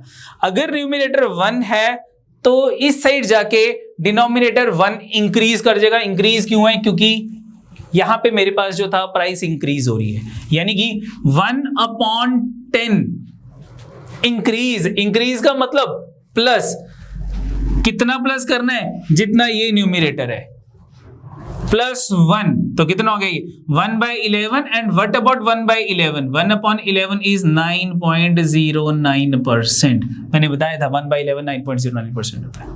एक और क्वेश्चन करते हैं, सेकंड क्वेश्चन। अगर मैं कहता हूं द प्राइस भी इंक्रीज्ड बाय 14.28%। अब मैंने 14.28% को भी फ्रैक्शन में सिखाया था, क्या होता है 1/7। ये 1/7 उधर जाके क्या बन जाएगा, ये इंक्रीज हो रहा है, प्राइस भी इंक्रीज्ड, तो 7 उधर जाके इंक्रीज होके क्या बन जाएगा 7 + 1, यानी कि 1/8। 1/8 की कितनी वैल्यू होती है 12.5%। द कंजम्पशन भी डिक्रीज्ड बाय 12.5%। प्राइस भी इंक्रीज्ड बाय 14.28%, द कंजम्पशन भी डिक्रीज्ड बाय 12.5%। द प्राइस भी इंक्रीज्ड बाय 10%, द कंजम्पशन भी डिक्रीज्ड बाय 9.09%। एक और कर लेते हैं, if the price be increased by 25%, price 25% से इंक्रीज हो रही है, तो कंजम्पशन कितने परसेंट डिक्रीज हो जाएगी। कंजम्पशन ये 25% को फ्रैक्शन में कन्वर्ट करते हैं, कितना हो गया 1/4, तो इधर जाके क्या बन जाएगा ये 1/5, यानी कि 20%। कंजम्पशन भी डिक्रीज्ड बाय 20%। अब डिक्रीज का केस करते हैं। अगर मैं कहता हूं कि fourth, if the price be decreased by 11.11%, 11.11% price be decreased, इस साइड प्राइस लिखा था मैंने, तो कंजम्पशन कितने परसेंट इंक्रीज होगी? प्राइस भी डिक्रीज, कंजम्पशन भी इंक्रीज्ड। इसको फ्रैक्शन में कन्वर्ट करते हैं। 11.11% कितना हो जाता है? 1/9। इधर 1/9 क्या बन जाएगा? 1/9। इस डिक्रीज का इफेक्ट डिनोमिनेटर में, डिनोमिनेटर 1 डिक्रीज कर जाएगा जितना इधर न्यूमिनेटर है।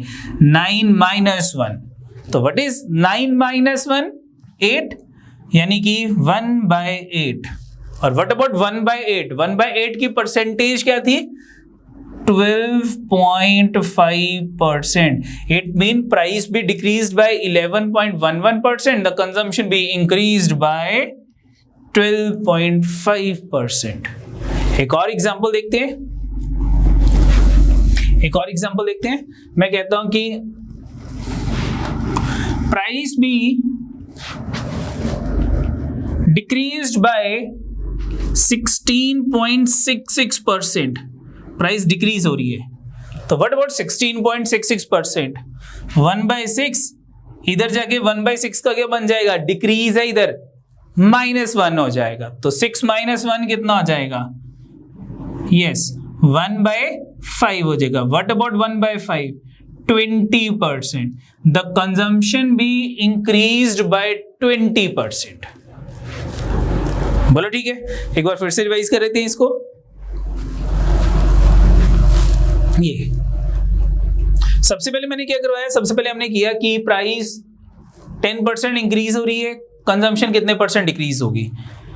ये इंक्रीज है, उधर डिक्रीज होगा, इधर डिक्रीज है, उधर इंक्रीज होगा। अगर इधर इंक्रीज है तो इधर डिक्रीज होगा, और अगर इधर डिक्रीज है तो इधर इंक्रीज होगा। उल्टा चलेगा, ये इंक्रीज, ये डिक्रीज, ये डिक्रीज तो इधर इंक्रीज, फॉर सेम एक्सपेंडिचर।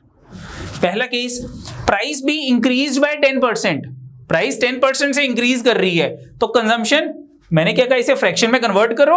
1/10 आ गया, इधर कितना हो गया? 10 में 1 प्लस हो जाएगा। 1 क्यों प्लस हुआ? क्योंकि इंक्रीज था, प्राइस इंक्रीज था, तो 1/11, और इसकी परसेंटेज कितनी होगी? 9.09%। कंजम्पशन भी decrease by 9.09%। Second case, price increase by 14.28%, तो इसको फ्रैक्शन में कन्वर्ट किया 1/7, इधर जाके 1/8, 12.5%। कंजम्पशन भी डिक्रीज बाय 12.5%। थर्ड देखो, थर्ड हमने क्या किया था? प्राइस भी इंक्रीज बाय 25%। प्राइस 25% से इंक्रीज कर रही है, 25% कितना हो गया? 1/4, इधर जाके 1/5, 1/5 20%। Consumption decrease by 20%। अब डिक्रीज के केस में क्या हुआ? 11.11%, प्राइस भी डिक्रीज्ड बाय 11.11%। तो डिक्रीज मीन फ्रैक्शन में कन्वर्ट किया, 1/9 आ गया। 1/9 का इधर जाके क्या बन जाएगा? 1/8। अब कम क्यों हुआ? क्योंकि डिक्रीज था, प्राइस डिक्रीज है। डिक्रीज का इधर इफेक्ट क्या होगा? -1। 9 - 1 इज 8, 1/8। कंजम्पशन भी 1/8, यानी कि 12.5% से इंक्रीज कर जाएगी। नेक्स्ट था क्या था हमारे पास? नेक्स्ट था, if the price be decrease by 16.66%, तो 16.66% को हमने फ्रैक्शन में कन्वर्ट किया, 1/6, इधर जाके क्या हो जाएगा? 1/5 डिक्रीज, डिनोमिनेटर 1 डिक्रीज हो जाएगा, तो दिस इज 1/5, दैट इज 20%। बोलो ठीक है, यस नो? चलो एक मेथड और बताता हूं, वो और भी इंपॉर्टेंट है।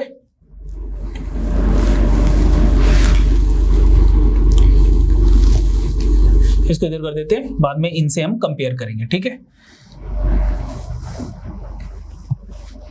चलो, मैंने स्टार्टिंग में आपको फ्रैक्शंस लिखवाई थी, दोबारा फ्रैक्शंस लिखते हैं, फिर देखते हैं, उनको एनालाइज करते हैं, ठीक है? मैंने 1 लिखवाया था, दैट इज इक्वल टू 100%। क्यों लिख रहा हूं? एक बार आपको रिवाइज भी हो जाएगा, और इनसे इनको रिलेट करता हूं जो मैंने अभी लिखवाया इनको। 1/2 is equal to 50%, 1/3 is equal to 33.33%, 1/4 is equal to 25%, 1/5 is equal to 20%, 1/6 is equal to 16.66%.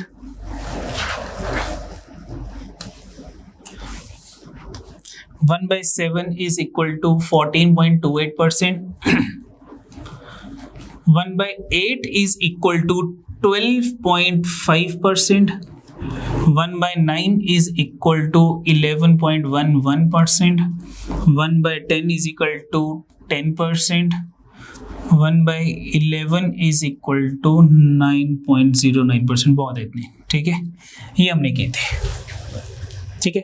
अब सबसे पहला केस मैंने क्या किया था, मैंने कहा था प्राइस बी इंक्रीज्ड बाय 10%, तो मैंने कहा that is 1/10, price be increased by 10%, ये आ गया। तो कंजम्पशन कितने परसेंट डिक्रीज होगी, तो कंजम्पशन कितने परसेंट डिक्रीज हुई, दैट इज इससे नेक्स्ट वैल्यू 9.09%, क्योंकि 1/10 का क्या था, 10 + 1 हो गया 11, 1/11 9.09 हो गया। दूसरा क्वेश्चन क्या किया था हमने, सेकंड क्वेश्चन क्या था हमारे पास, ये देखो इधर हमारे पास सेकंड क्वेश्चन था कि प्राइस भी इंक्रीज बाय 14.28%, 14.28%, ये रहा 14.28%, तो कंजम्पशन भी डिक्रीज बाय 12.5%, उससे नेक्स्ट वैल्यू, बिल्कुल नेक्स्ट वैल्यू, ये वाली वैल्यू, अगर प्राइस इससे इंक्रीज कर रही है, कंजम्पशन 12.5 से डिक्रीज करेगी। If the price be increased by 25%, consumption भी डिक्रीज्ड बाय 20%, नेक्स्ट वैल्यू, ये जो हमने सीरीज लिखवाई है इसमें next value. If the price be increased by 12.5%, consumption भी डिक्रीज्ड बाय 11.11%, उससे बिल्कुल नेक्स्ट वैल्यू। डिक्रीज के केस में, if the price be decreased बाय 10%, कंजम्पशन भी इंक्रीज्ड बाय 11.11%, उससे प्रीवियस वैल्यू। इफ द प्राइस बी decreased by 14.28%, the consumption be increased by 16.66%, उससे previous value. If the price be decreased by 16.66%, the consumption be increased by 20%. बोलो ठीक है, सिंपल है मेरे पास। अगर मुझको ये टेबल सीरीज में याद होगा तो ना तो मुझे ये मेथड करना पड़ेगा, ना मैंने जो R/100 + R या R/100 - R की बात की थी वो भी नहीं करना पड़ेगा, ठीक है, सिंपल ये टेबल याद होगा।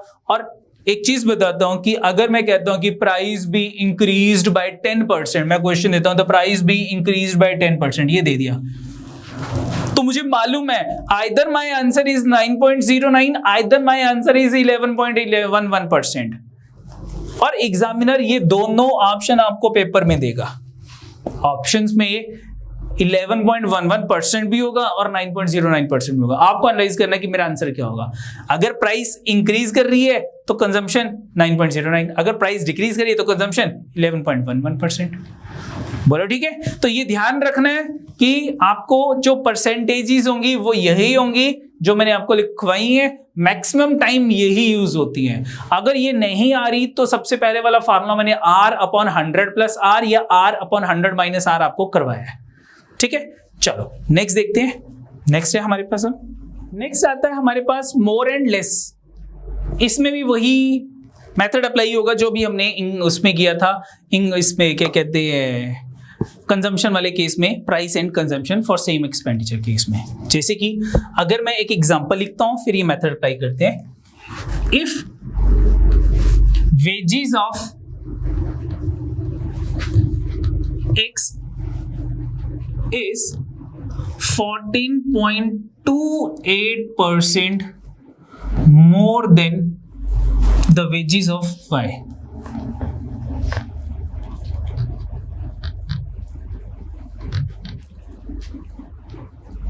क्या कहा हमने कि X की जो वेजेस है वो 14.28% मोर हैं किससे, Y से। Then how much percent the wages of Y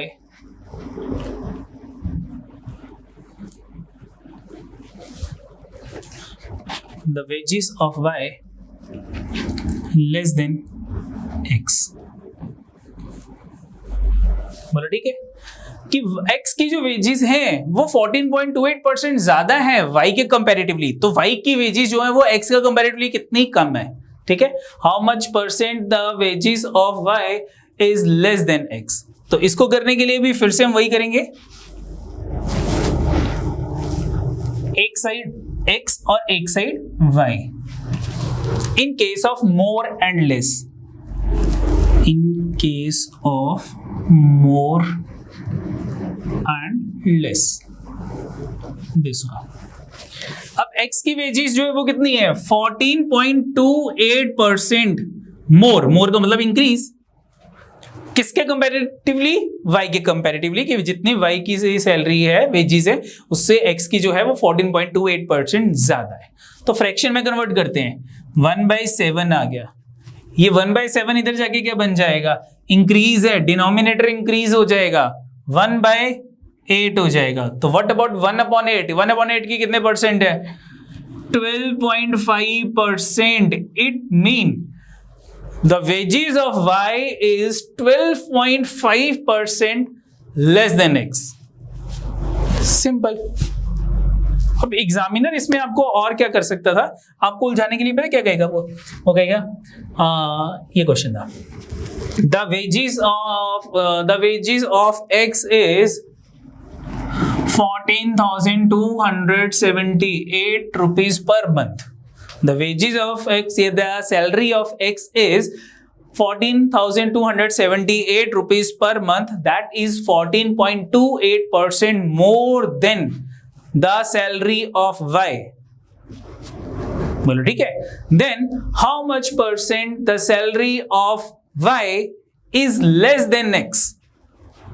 तो सिंपल सी बात है, जब मुझे परसेंटेज दे दी, x की परसेंटेज इतनी ज्यादा है y के कंपैरेटिवली, y की परसेंटेज x के कंपैरेटिवली कितनी कम होगी, तो मुझे इसका कोई लेना देना नहीं है। ये सिर्फ आपको एग्जामिनर उलझाने के लिए लिख रहा है, ठीक है कि नहीं, उलझाने के लिए लिख रहा है, मुझे कोई उसका कोई लेना देना नहीं है, कुछ नहीं करना। मैंने सिंपल क्या करना है, मैंने सिंपल एक साइड x लिखना है, एक साइड y लिखना है, 14.28% फ्रैक्शन में कन्वर्ट किया, 1/7, इधर जाके क्या बन जाएगा, इधर अगर इंक्रीज है तो उधर जाके डिनोमिनेटर इंक्रीज होके 1/8 हो गया, एक ही इंक्रीज करना है, ठीक है, क्यों, क्योंकि इधर न्यूमिनेटर में 1 है, तो इधर 1/8 हो जाएगा, 7 की जगह 8 हो गया, तो 1/8 कितने परसेंट हो गया, 12.5% हो गया, ठीक है।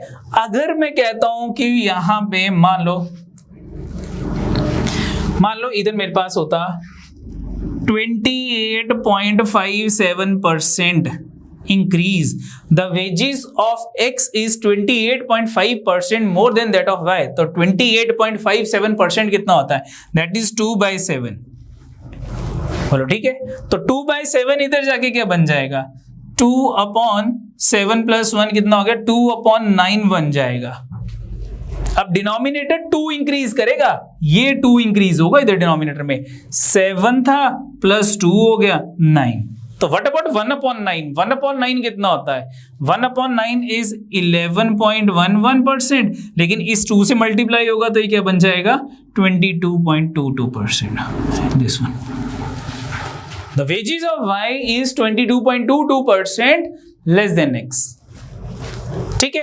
तो मोर और लेस में भी हम क्या कर सकते हैं, जो मैंने आपको पीछे टेबल लिखवाया था,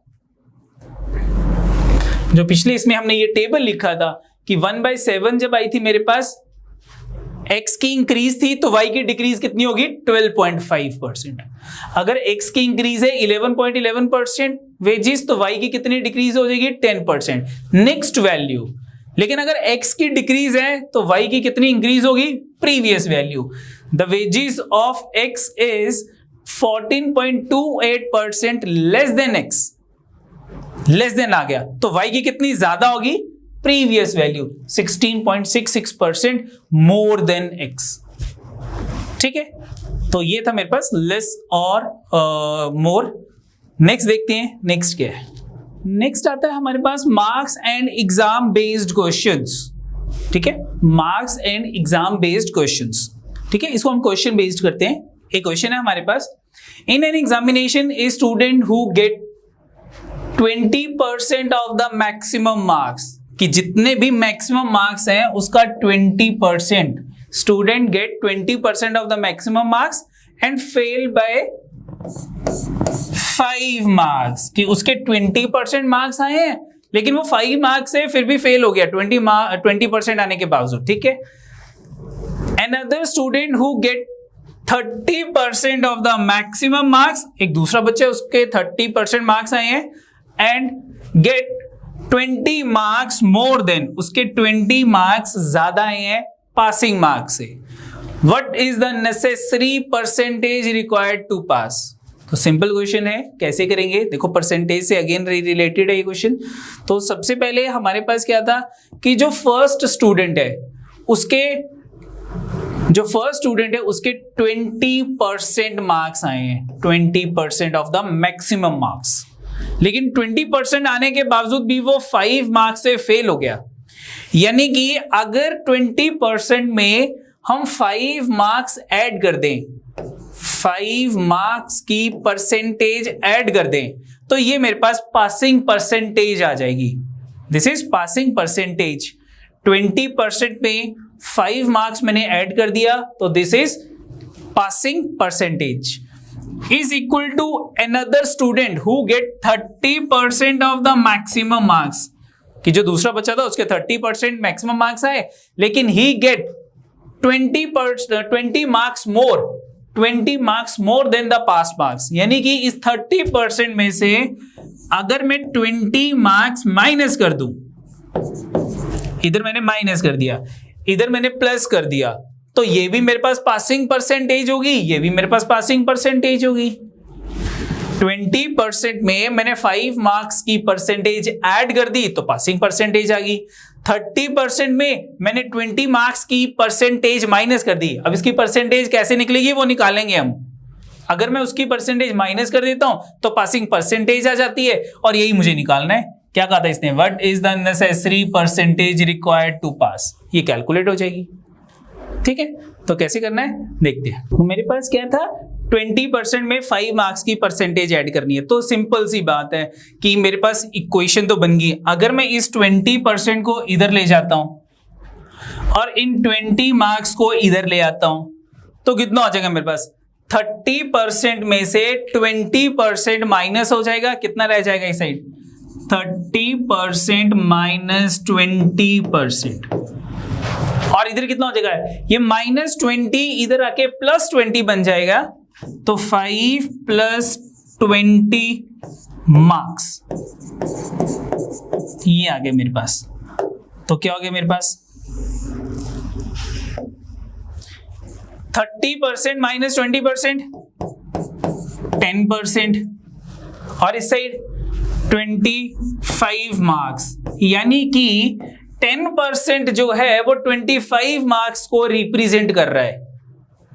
तो 1% कितने मार्क्स को रिप्रेजेंट करेगा, मुझे क्या निकालना था, 5 मार्क्स की परसेंटेज निकालनी है। तो 25 मार्क्स 10% को रिप्रेजेंट कर रहा है, 1 मार्क कितनी परसेंटेज को रिप्रेजेंट करेगा, सिंपल यूनिटरी मेथड, ये 25 उधर जाके डिवाइड हो जाएगा, 10 डिवाइडेड बाय 25।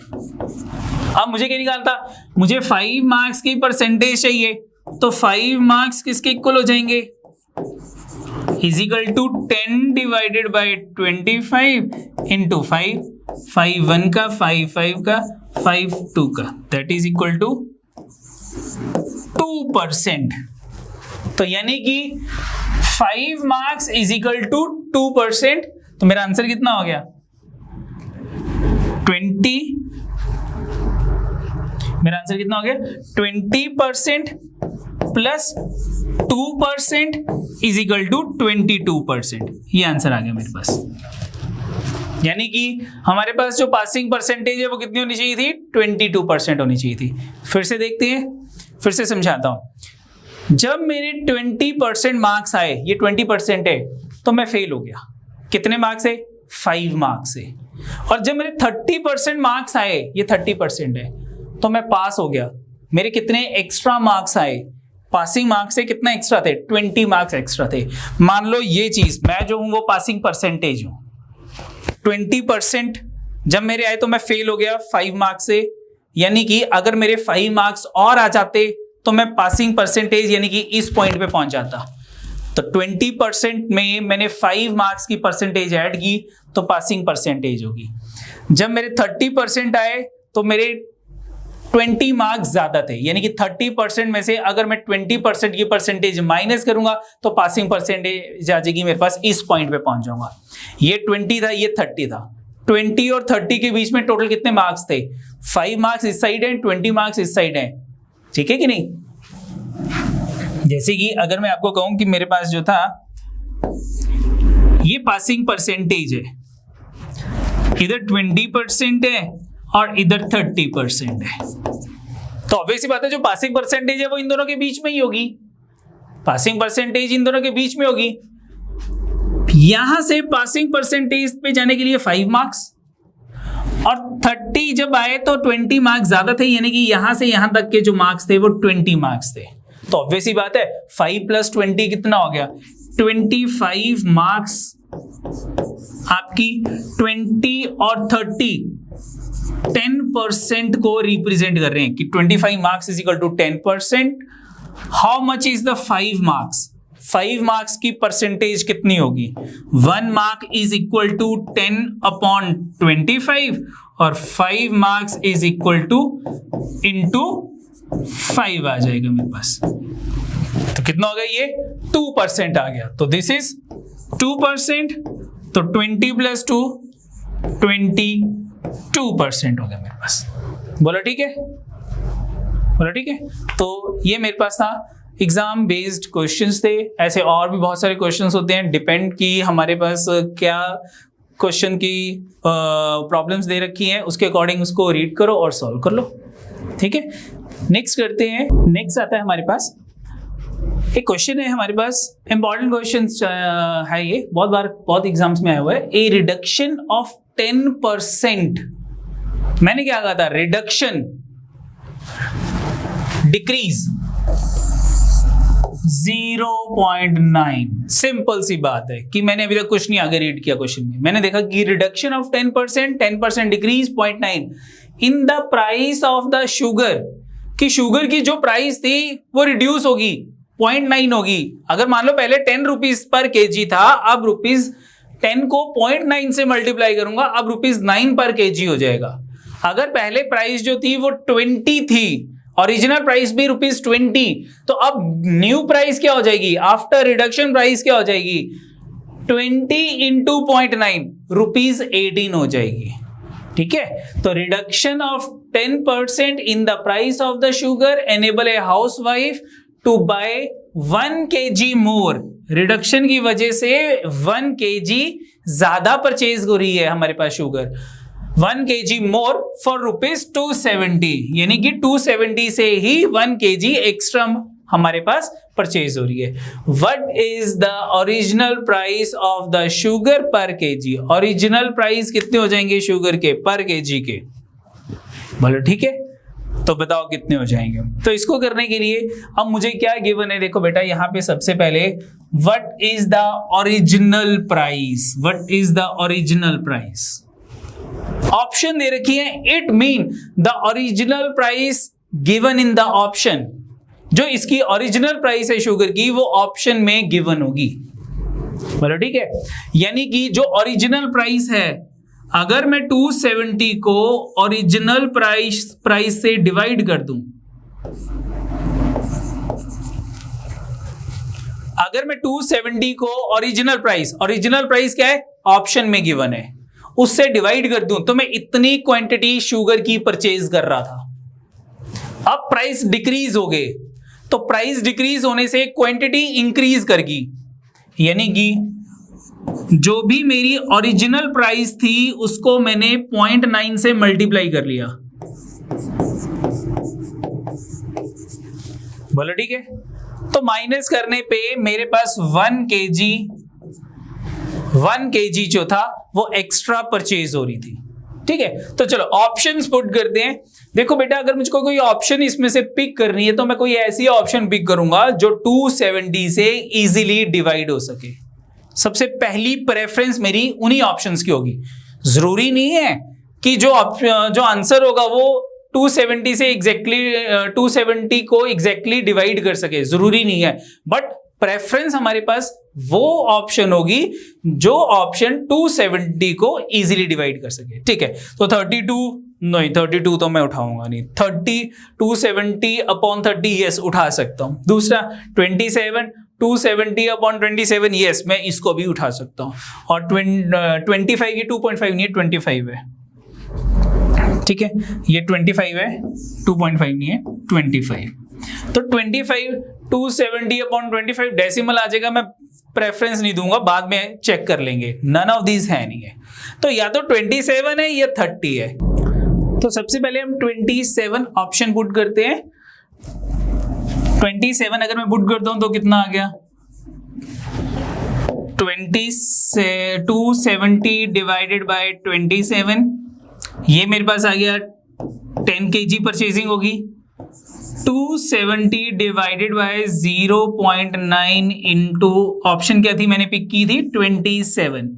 तो कटिंग कर लेते हैं, इधर कटिंग की मेरे पास 10 आ गया, इधर कटिंग करके 11 आना चाहिए, तभी 11 माइनस 10 1 kg होगा। 27 1 का 0 का 10 अपॉन 0.9 आ गया, पॉइंट हटाता हूं ऊपर 100 आ गया, मेरे पास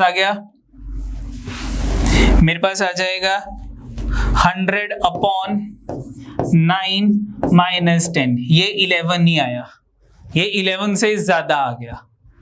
तो 11 माइनस 10 ही मेरे पास 1 होगा। 1 क्यों होगा? क्योंकि मुझे 1 kg गिवन था कि अगर मेरी प्राइस डिक्रीज होती है तो housewife enable to purchase 1 kg more, it mean 27 is the wrong option, ये मेरी गलत ऑप्शन है। नेक्स्ट ऑप्शन में 30 पिक करता हूं। अब 30 अगर मैं पिक करता हूं तो क्या होता है, मेरे पास क्या था 270 divided by 0.9 into 30 minus 270 divided by 30, ठीक है। फिर से देख लो 270 डिवाइडेड बाय 30 क्यों होगा? आप खुद सोचो कि अगर मुझे मेरी जो शुगर है उसकी जो प्राइस है वो 30 रुपीज पर केजी, 1 kg के 30 रुपीज है, तो 270 रुपीज की कितनी क्वांटिटी परचेज होगी? दैट इज 270 अपॉन 30, इतनी क्वांटिटी परचेज होगी। अगर प्राइस रिड्यूस हो जाते हैं तो रिडक्शन के लिए मैंने क्या कहा था 10% रिड्यूस, तो 0.9 आ गया, तो मैं अपने प्राइस को 0.9 से मल्टीप्लाई कर लूंगा, तो मेरी प्राइस 30 थी 0.9 से मल्टीप्लाई हो गया, it is new price, reduced price. अब 270 को मैं रिड्यूस्ड प्राइस से डिवाइड करूंगा तो मेरे पास अगेन क्वांटिटी आ गई, लेकिन this quantity is more than this quantity, और मुझे कितना दे रखा था डिफरेंस दोनों क्वांटिटीज का 1 kg का। तो चेक कर लेते हैं, 0 से 0 एलिमिनेट हो गया, 3 9 का पॉइंट हटाऊंगा ऊपर 10 लग जाएगा, तो 90 अपॉन 9 इज इक्वल टू ये 10 आ गया, और इस साइड मेरे पास कितना आ गया, ये 9 आ गया, तो 10 माइनस 9 कितना हो गया मेरे पास 1 kg आ गया। यस, ये ऑप्शन मेरी सेटिस्फाई होगी। It mean 30 is the original price of the sugar. 30 जो है ये हमारी क्या हो जाएगी, ओरिजिनल प्राइस हो जाएगी। फिर से देख लेते हैं क्या कहा था उसने कि प्राइस जो है वो रिड्यूस हो रही है 10% से, तो मैंने 0.9 से मल्टीप्लाई करना है ऑप्शन को। क्यों करना है? क्योंकि मुझे यहां पे क्या दे रखा था कि क्वेश्चन पूछा था उसने कि what is the original price, and original price is given in the option. बोलो ठीक है। तो जरूरी नहीं है कि हर क्वेश्चन में मैं एक्स लेके सॉल्व करूंगा। मुझसे एग्जामिनर क्या पूछ रहा है, उसने पूछा ओरिजिनल प्राइस और ऑप्शन दे दी, तो ऑप्शन में ओरिजिनल प्राइस ही गिवन है, ठीक है। तो यानी कि यही 4 ऑप्शन हो सकती हैं, क्योंकि नन ऑफ दीज नहीं है। उसके बाद अगर नन ऑफ दीज होता तो क्या करते हैं, सर ये तीनों ऑप्शन टैली नहीं करती और मुझे आंसर भी निकालना है। कुछ नहीं करना है, ये जो मैंने इक्वेशन बनाई है इस इक्वेशन में आप क्या करोगे, ऑप्शन की जगह एक्स पुट कर दोगे, यानी कि क्या आ जाएगा मेरे पास आ जाएगा कि 270 divided by original price. What is the new price? New price is 0.9 into x. 270 को इससे डिवाइड करूंगा तो ये मेरे पास न्यू क्वांटिटी आ जाएगी, ये ओरिजिनल क्वांटिटी परचेज्ड हो रही है, और इनका जो डिफरेंस है दैट इज 1 kg। एक्स की वैल्यू कैलकुलेट कर लो, that is 30 rupees, that is the answer. But कोई जरूरत नहीं है इसको ऐसे करने के लिए, यूज ऑप्शंस और वैल्यू पुट कर दो। बोलो ठीक है। चलो ठीक है, परसेंटेज में आज मैंने बहुत सारी ट्रिक्स आपको करवाई हैं। ठीक है। इनसे रिलेटेड क्वेश्चंस जो होंगे वो हम आपको जो है वो अपलोड कर लेंगे, जो भी लिंक गिवन होगा डिस्क्रिप्शन बॉक्स में, वो आप वहां से क्वेश्चन गिवन है उनको डाउनलोड कर लेना और फिर उनको सॉल्व कर लेना, उनकी फिर हम डिस्कशन करेंगे, ठीक है। नेक्स्ट टॉपिक में हम क्या करेंगे, नेक्स्ट टॉपिक में हम परसेंटेज को कंटिन्यू करेंगे, प्रॉफिट लॉस से रिलेटेड क्वेश्चंस होंगे, सिंपल इंटरेस्ट कंपाउंड इंटरेस्ट से रिलेटेड क्वेश्चंस होंगे, वो हम नेक्स्ट परसेंटेज की क्लास में करेंगे, ठीक है। तो आज के लिए इतना ही बहुत है, ठीक है। तो थैंक यू, लगता है मैंने समझ आ गया है सारे है जेडे कोई प्रॉब्लम्स होंगी और फिर मैं तो रिप्लाई कर दूंगा तो जेडे भी क्वारीज आंदी है, ठीक है। तो आज दे लिए बहुत नहीं।